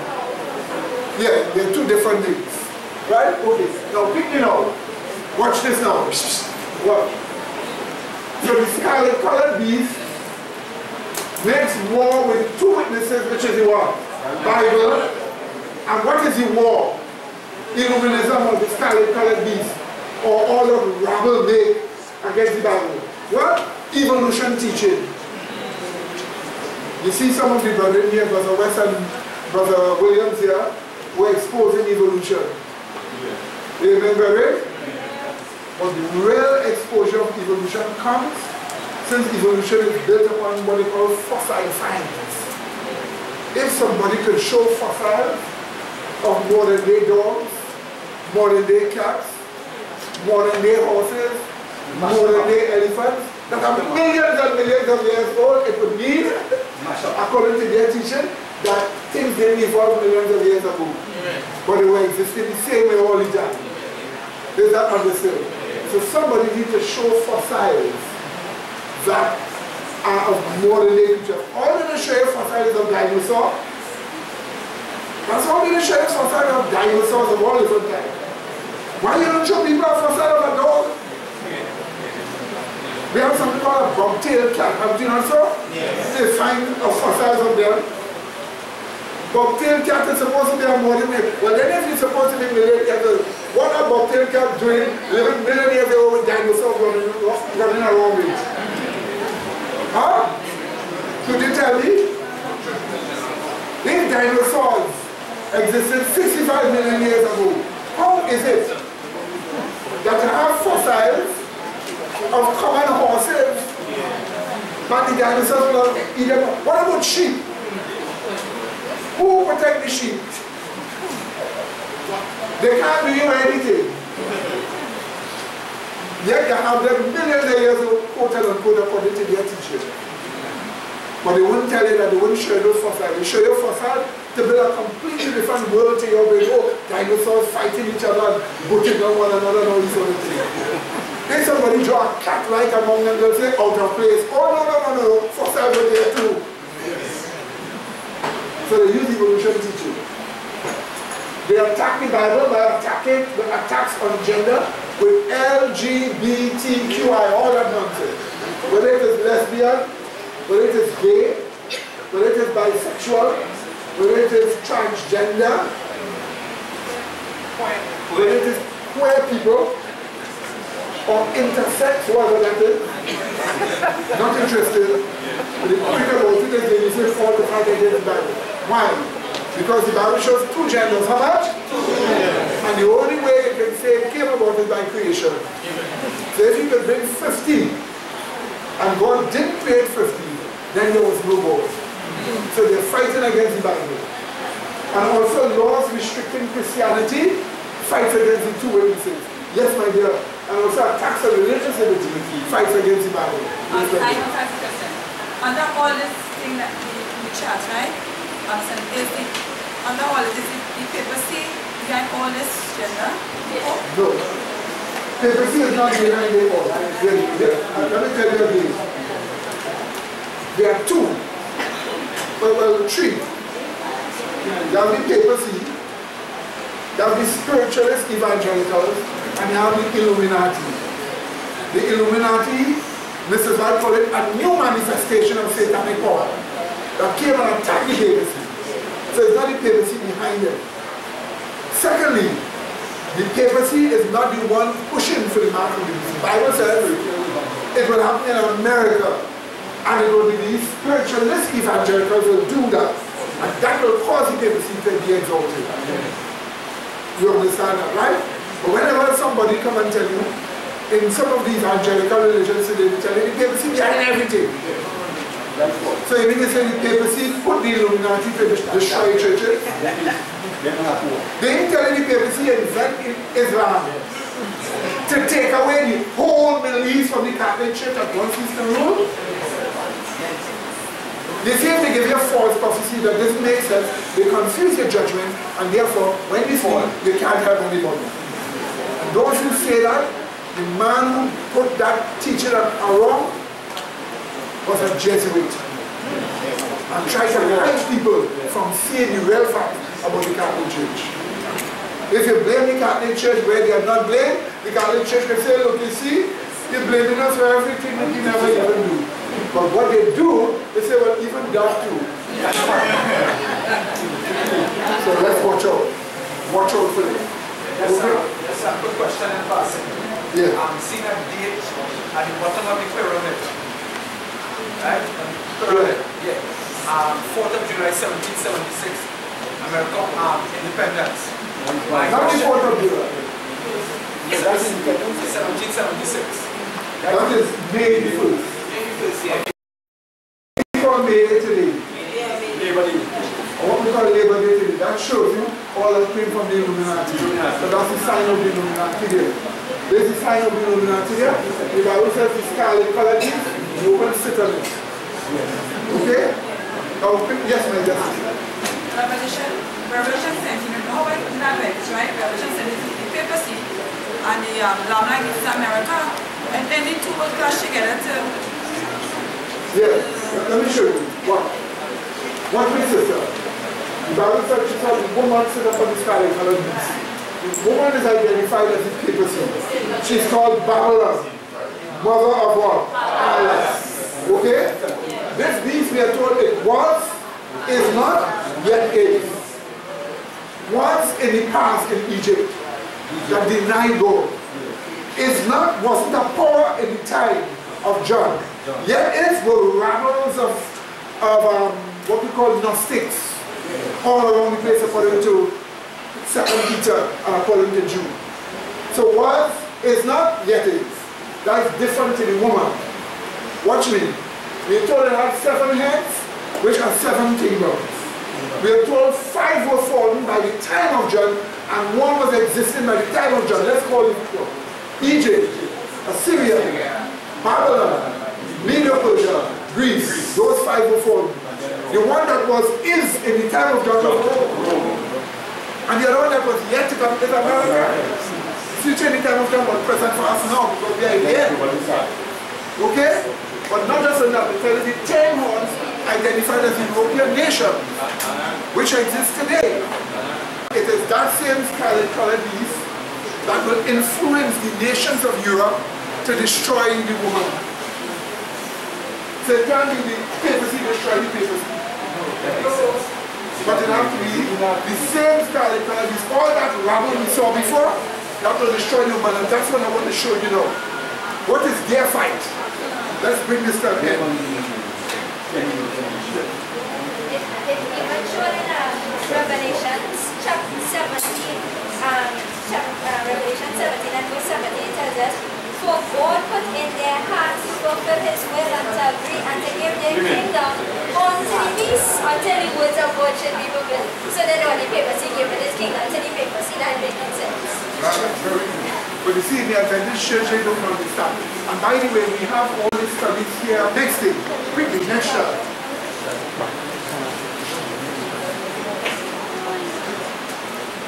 And let's look at Revelation 17 now. So we are seeing now, we saw the ultimate fight of the American spiritualist evangelical. Let's see the ultimate fight of the Illuminati communists now. So the ultimate fight in the view of the Illuminati communists is what? Destroying the papacy. What else?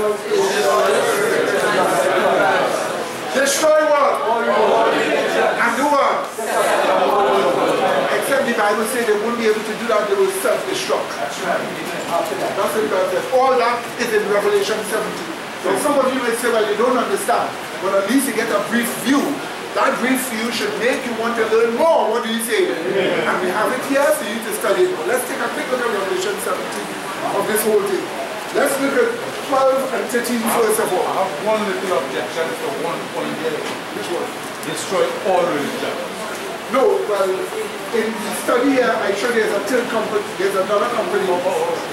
Right? But that is their fight. To them, destroy all. They're not making a difference between you or us. To them, destroy all. That will include us. Some of the people that will be rushing to destroy us when we're in the wilderness at that time, during the time of Jacob's trouble, will be Illuminist communists. Will be them. Yes. Right? Now quickly. Let's read now. Revelation 17. Now if you didn't read it before, read it now. 12 and 10. Let's read. Let's start with. Let's read 3 to 6 verse. Quickly. 3 to 6. So he carried me away in the spirit into the wilderness, and I saw a woman sit upon a scarlet-colored beast, full of names of blasphemy, having 7 heads and what? 10 horns. And the woman was arrayed in purple and scarlet color, and decked with gold and precious stones and pearls, having a golden cup in her hand, full of abominations and filthiness of her what? Fornication. And upon her forehead was a name written. What was the name? Mystery. No, not mystery, Babylon. Mystery is a noun, not an adjective. Yes. Doesn't describe Babylon. The great describes Babylon. Let's read. The name is what? Mystery. What? Babylon the Great. The mother of what? Harlots and what? Abomination of evil. So let's go back to front.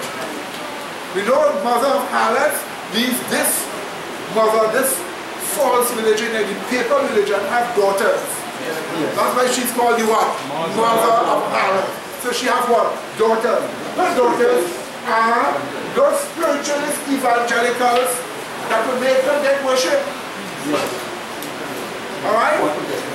So we know that. But we are told she has, watch me, we are told she's called mystery. Mystery comes from the mystery pagan religions before. That is what created the Catholic Church. The mystery religions united together as Gnosticism. That's what created the Catholic Church. The Catholic Church is an offshoot of the true church. Yes. But an apostate offshoot. Again, we are also told that she has purple. Purple in those days were the color of false religion. When you have an idol, you used to dress it in what? Purple. So it shows a religion of idolatry.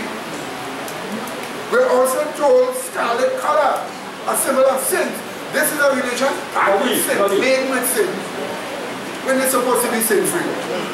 Did you see that? We're also told that she's very rich. And we're also told she has a cup in her hand. Usually it is the Catholic Church that has a cup with all kind of white flower wrong thing in it. But it's a symbol of the basic teaching of their religion, pantheism. creation is God with God. That's the symbol of it. But we're also told she's upon the scarlet, she sits upon the scarlet colored beast. That's what we're told, she sits upon the scarlet colored beast. So she's using what the scarlet colored beast does.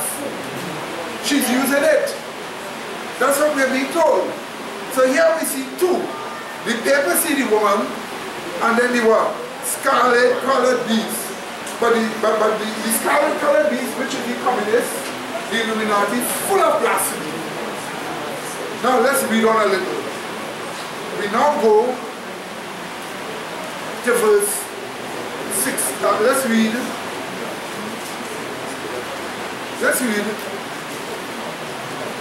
Verse 12. Pay attention to what you're reading here. Verse 12 and verse 13. Pay attention to what you're reading. 12.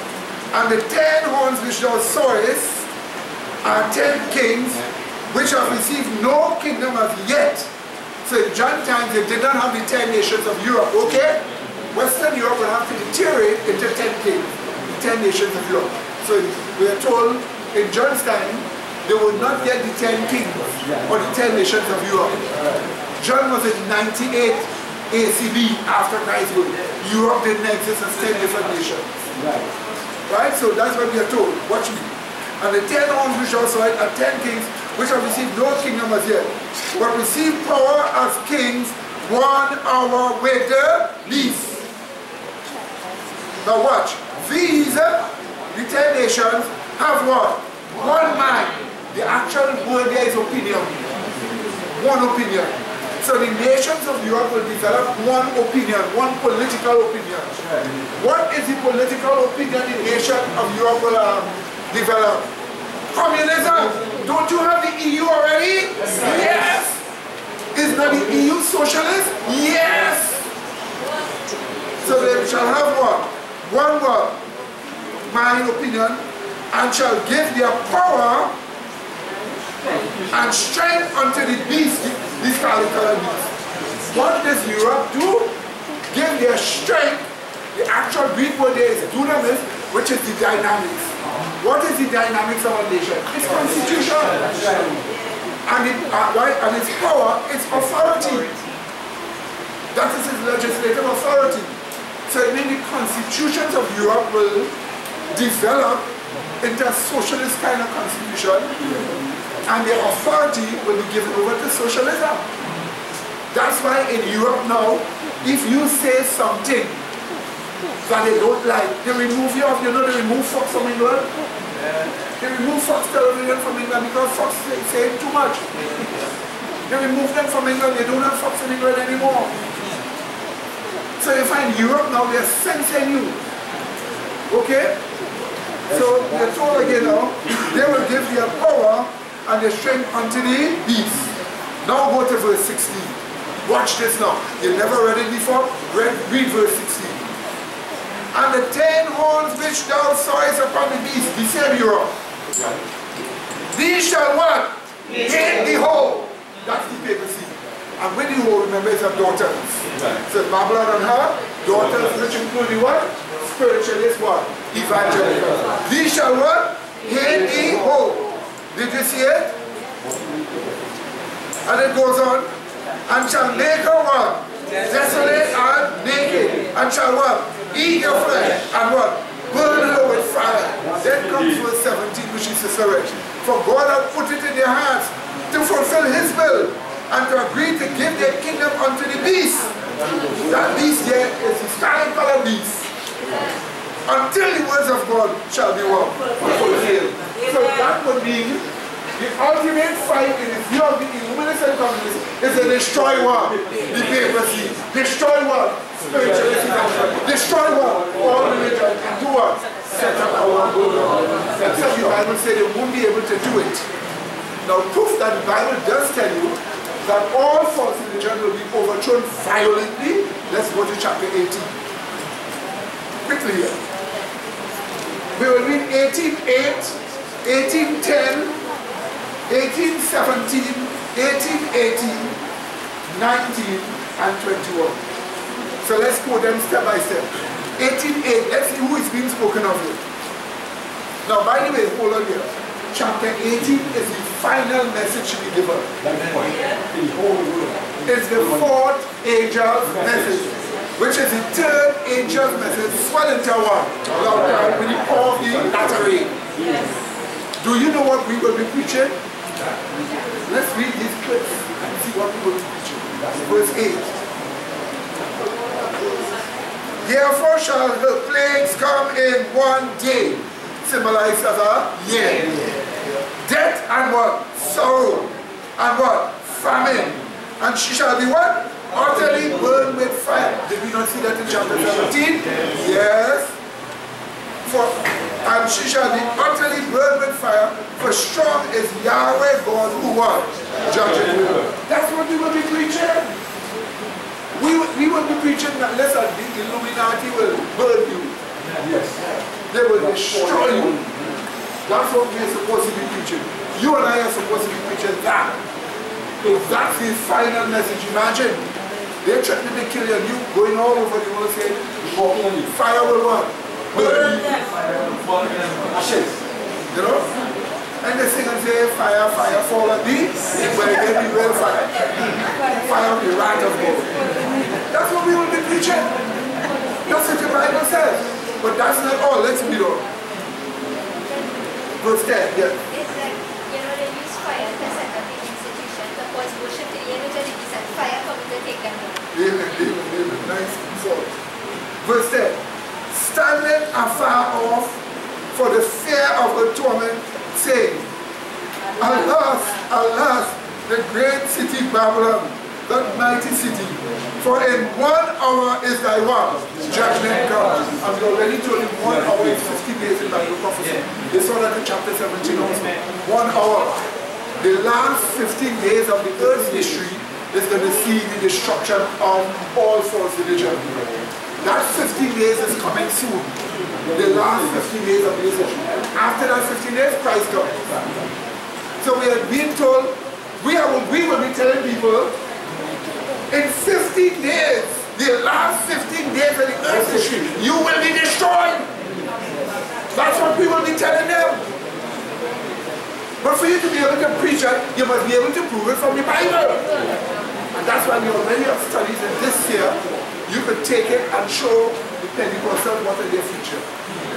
Show the Hindus, the Muslims, the Buddhists, what is their future.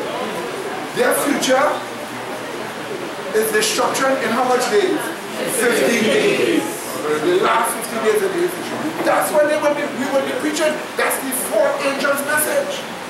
Yes, Europe is a very large place. Yes. And for Europe to be destroyed by fire in 15 days, to me that seems to be like the nuclear destruction. Yeah, but the only point about it is fire is in churches and institutions that will be burnt down. Crowds and crowds of Antifa. The mobs of Antifa by the millions will swarm all these churches. By the way, there is rumor that Antifa burned down 5 churches in America already. 5 small churches.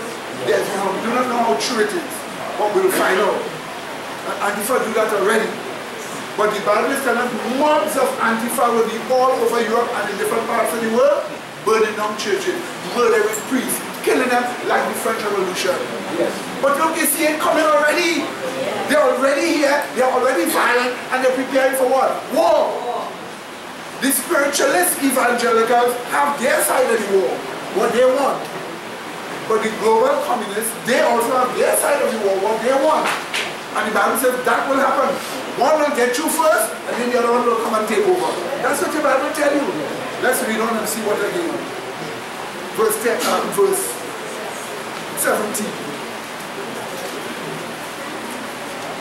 For in 1 hour, so great riches is come to naught. And every shipmaster and all the company in ships and sailors and as many as trade by sea still afar off and cried when they saw the smoke of our burning, saying, what city is that unto this one great city? Did you see that? So people are going to see, all these business people are going to see, the people see lost all its wealth. Because Antifa will rip churches off. Remember we showed you a picture here? of ISIS to destroy Catholic churches? Remember we showed it to you here, the breaking of these statues and so on? And so we're showing you what's coming. As we're getting information we presented before, we're showing you what is coming.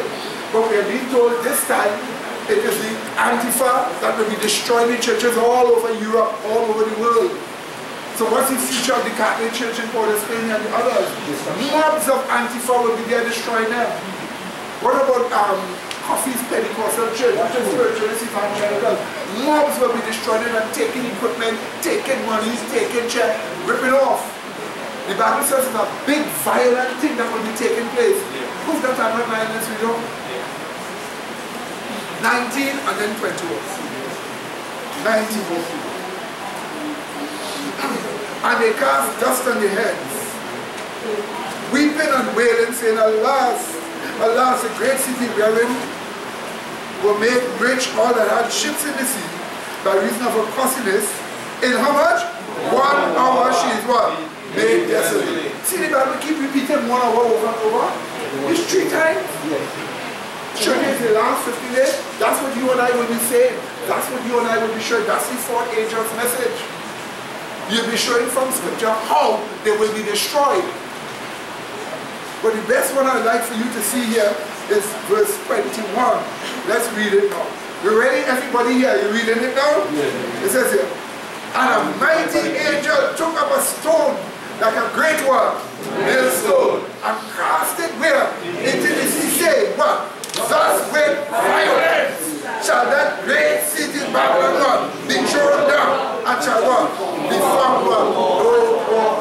Your Bible says it's the violence of Antifa, the violence of communists that will destroy them. And that will happen in the last 15 days. So you are seeing the growing conflict coming, aren't you not? Are you not seeing it now? This is the beginning of it going on. And this is why we let you know time is late. What are you expecting to stay here forever? No. Time is late. And the best thing is to get prepared. Amen?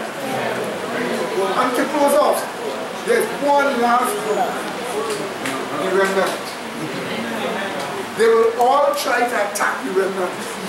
The Illuminati, Antifa, all of them will try to destroy the remnant. So when they are attacking, remember they're not making a differentiation who is true Christian and who is false. As far as they're concerned, all is Christian, all must be what? Destroyed. They will try to attack the remnant. What does God say He will do? So they will try to attack us. 17:14 shows us what God says He will do. Brother Medina, yes. This sister wants some clarity here. Yes, go ahead. No problem. Mix up with the New World Order as though it will have church and state mixed together. No. Give her the clarity. Those people who say New World Order is Christianity and the church and state, that's false prophecy. The New World Order, the attempt to set up the New World Order will never go through. Let me show you how the Bible says it will say. Before you read it, let's see how the Bible says it will say. Go to chapter 17 again. Chapter 17 again. We'll read verse 8 and then verse 11.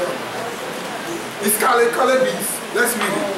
You want to influence Europe. Let's see what is going to happen to them. Verse 8. We read. The beast that thou sawest was and is not, and shall ascend where? Out of the bottomless pit. And what? Go into perdition. That is what? Destruction. They will self-destruct. When they murder all those Christians, false. Do you think they will now set up a new world order and ISIS coming? Each faction will turn among one another. Mrs. White said, to see what will happen, look at what happened in the French Revolution. In the French Revolution, there were 10 different communist factions fighting each other and kill out each other. And that time the plagues will already be falling.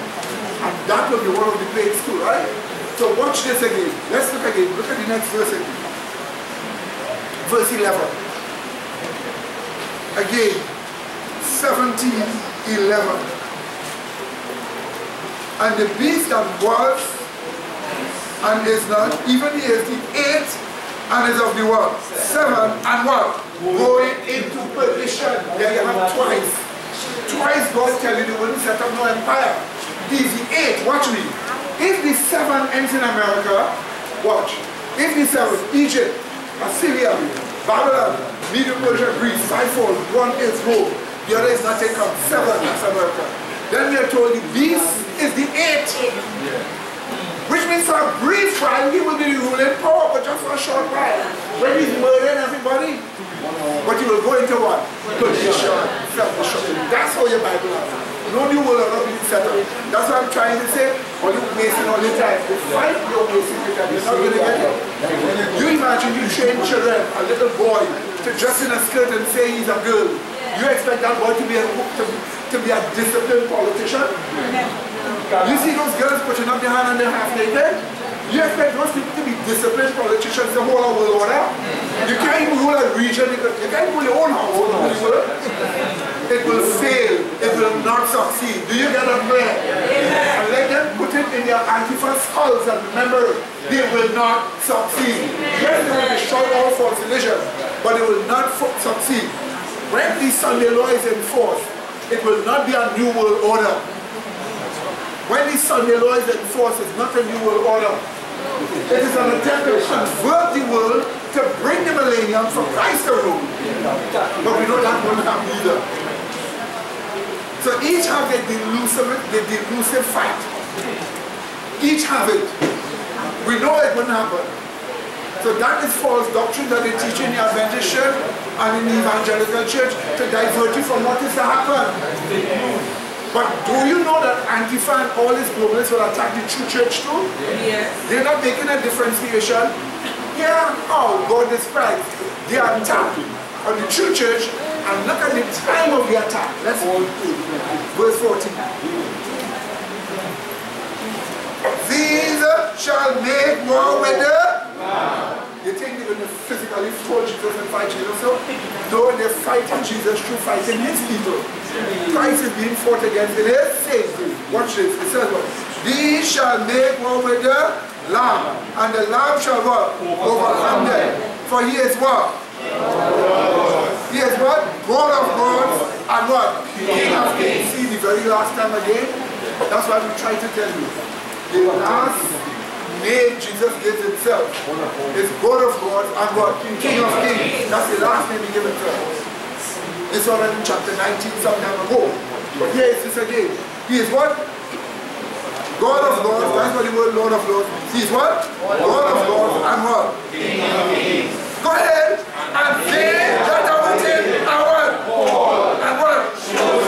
And what?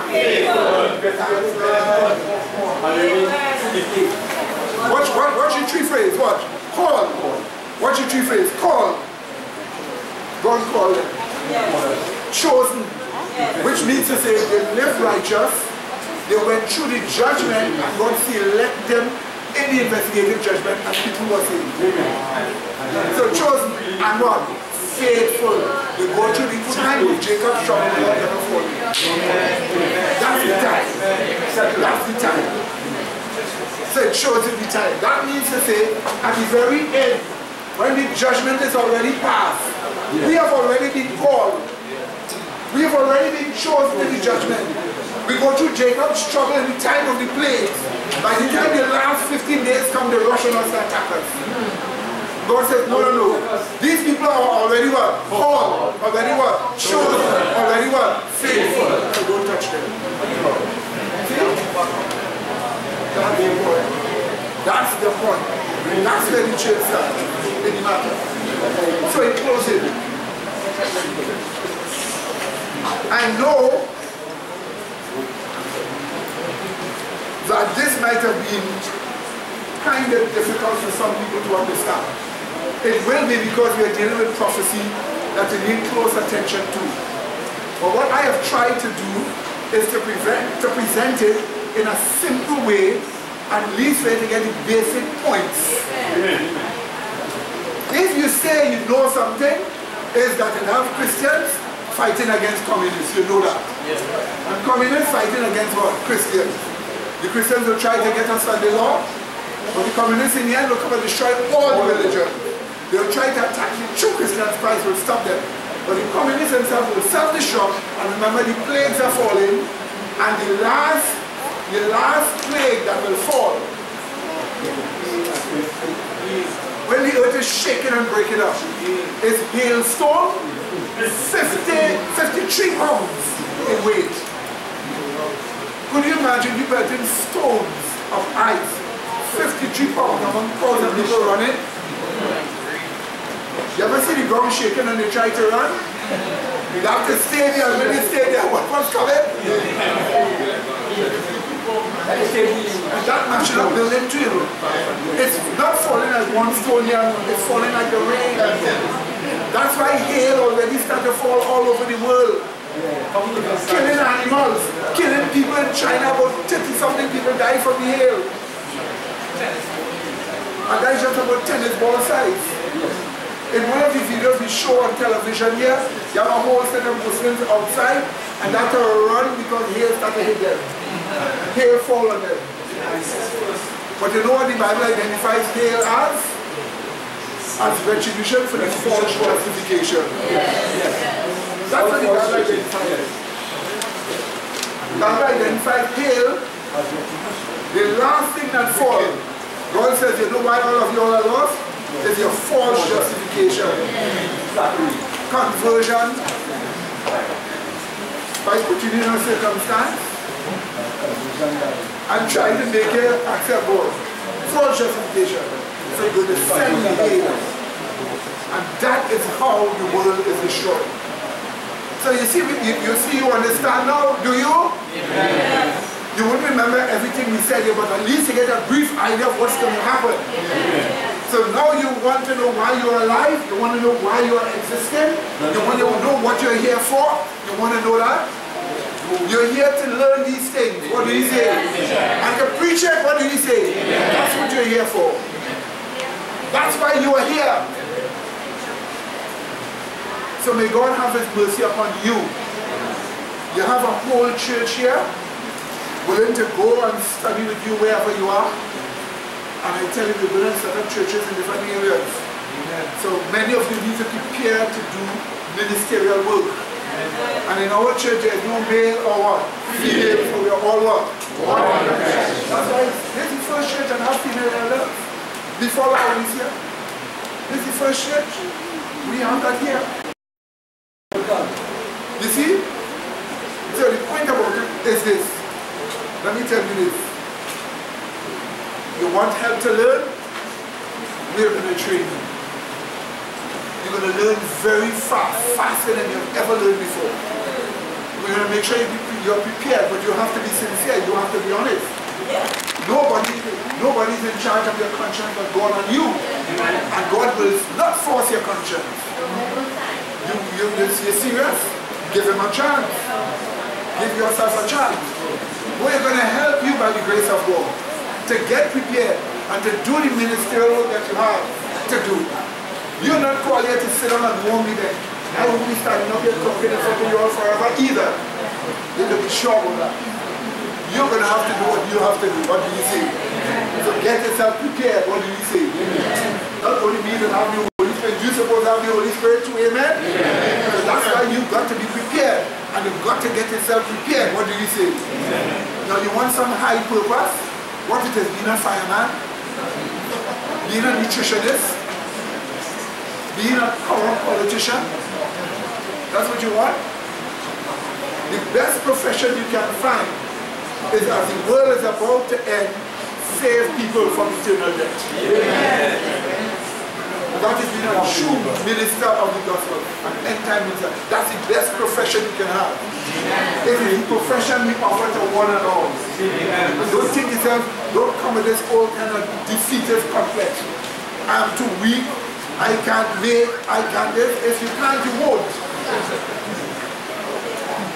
But if God calls you, He is seeing something that you're not seeing about yourself. And you better give yourself a chance. What do you say? This is a church that facilitates for helping you. What do you say? And here you have a church that is making sure you get the real thing. That you get what? The real thing. Not like those others. Not like those others. Not like Laodicea. Not that they have modernist preaching. Or is it biblical preaching from the Bible, understanding scripture. So So we call you, call all. Accept Jesus Christ as your Savior if you haven't done so too. Dedicate yourself to finishing the work. Because the end is there, events are happening. And you see, you heard it here first. And I didn't just say this. Usually I will pull a document and talk and give you video footage. The evidence that you can see and interpret with your own eyes. You've gotten it. You've seen it. There's so many people here that have robbed themselves of this great success they could have had. Wonderful talent, great preachers, great writers. People that could relate to people's mind to help their mind. And you're doing nothing. You're doing nothing. You wrap up in some old something about yourself years ago. You're always in the present trying to live in the past.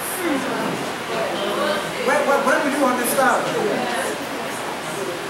You want me to remove you? You hear something say, she's living in the past, he's living in the past. You want me to show you something? You can't live in the past.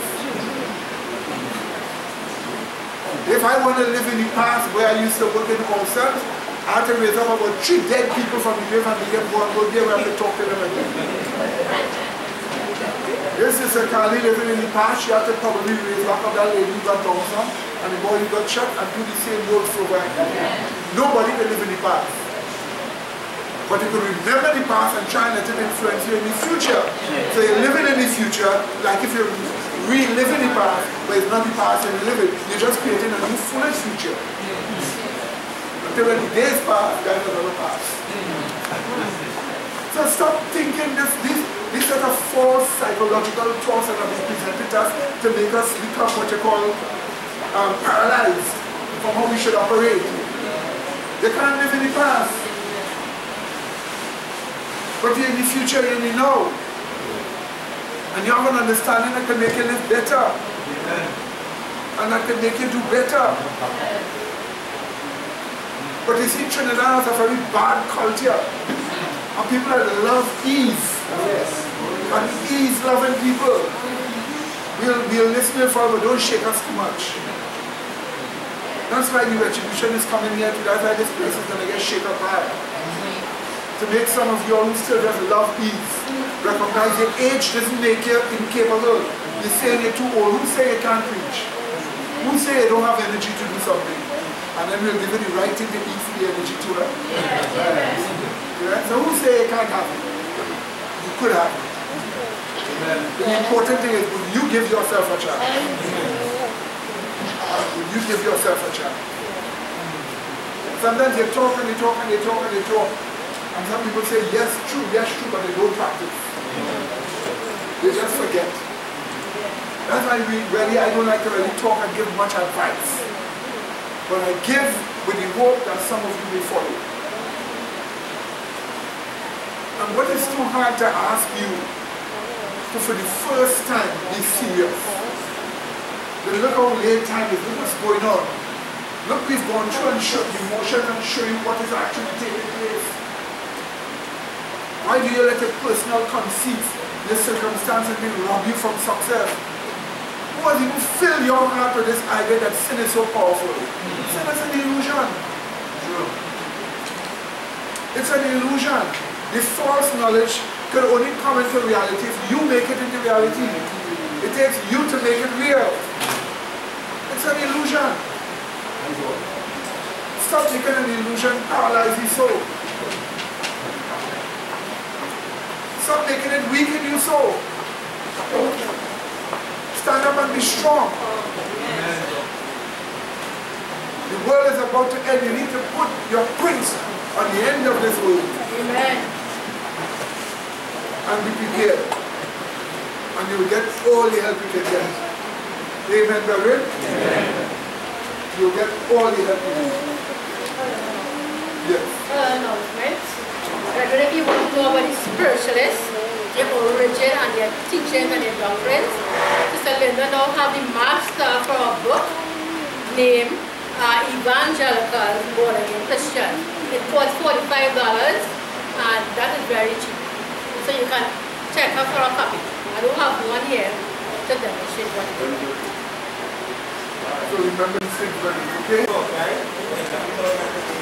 Well, I think what's to be said, right? You know, because I stand up here every Sabbath and I just pay attention to what the brother said, you know?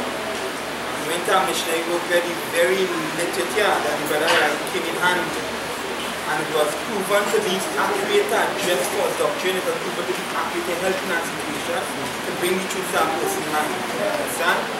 I have my personal experience where I will take this literature and I will use certain things in it to help people. You understand? And it does help, it does work. And I use it on even myself also, and it does help, it does work. You understand? So what I tell you, brethren, you know, the brother make a very, very, very good encouragement.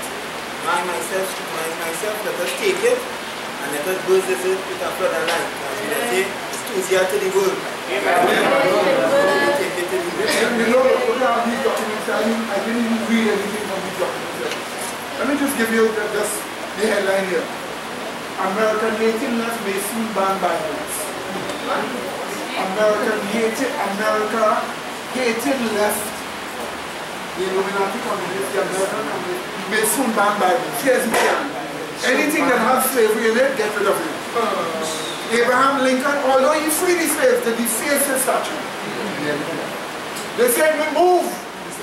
Anybody who has slaves, remove it. The Bible has slavery in it. So what are you going to do? Ban the Bible. That's where they're going. Look, I didn't read this document for you, and there's so much things we have. This is just a few I just pull out, just print out. You understand? With Trump's election, God gave Christians a second chance to save America. That's the headline of this document. I didn't even read it for you. Trump boosting profits of Quota Shield. By the way, Quota Shield, remember I told you that's the one? Yes. That's the group, the organization. Yes.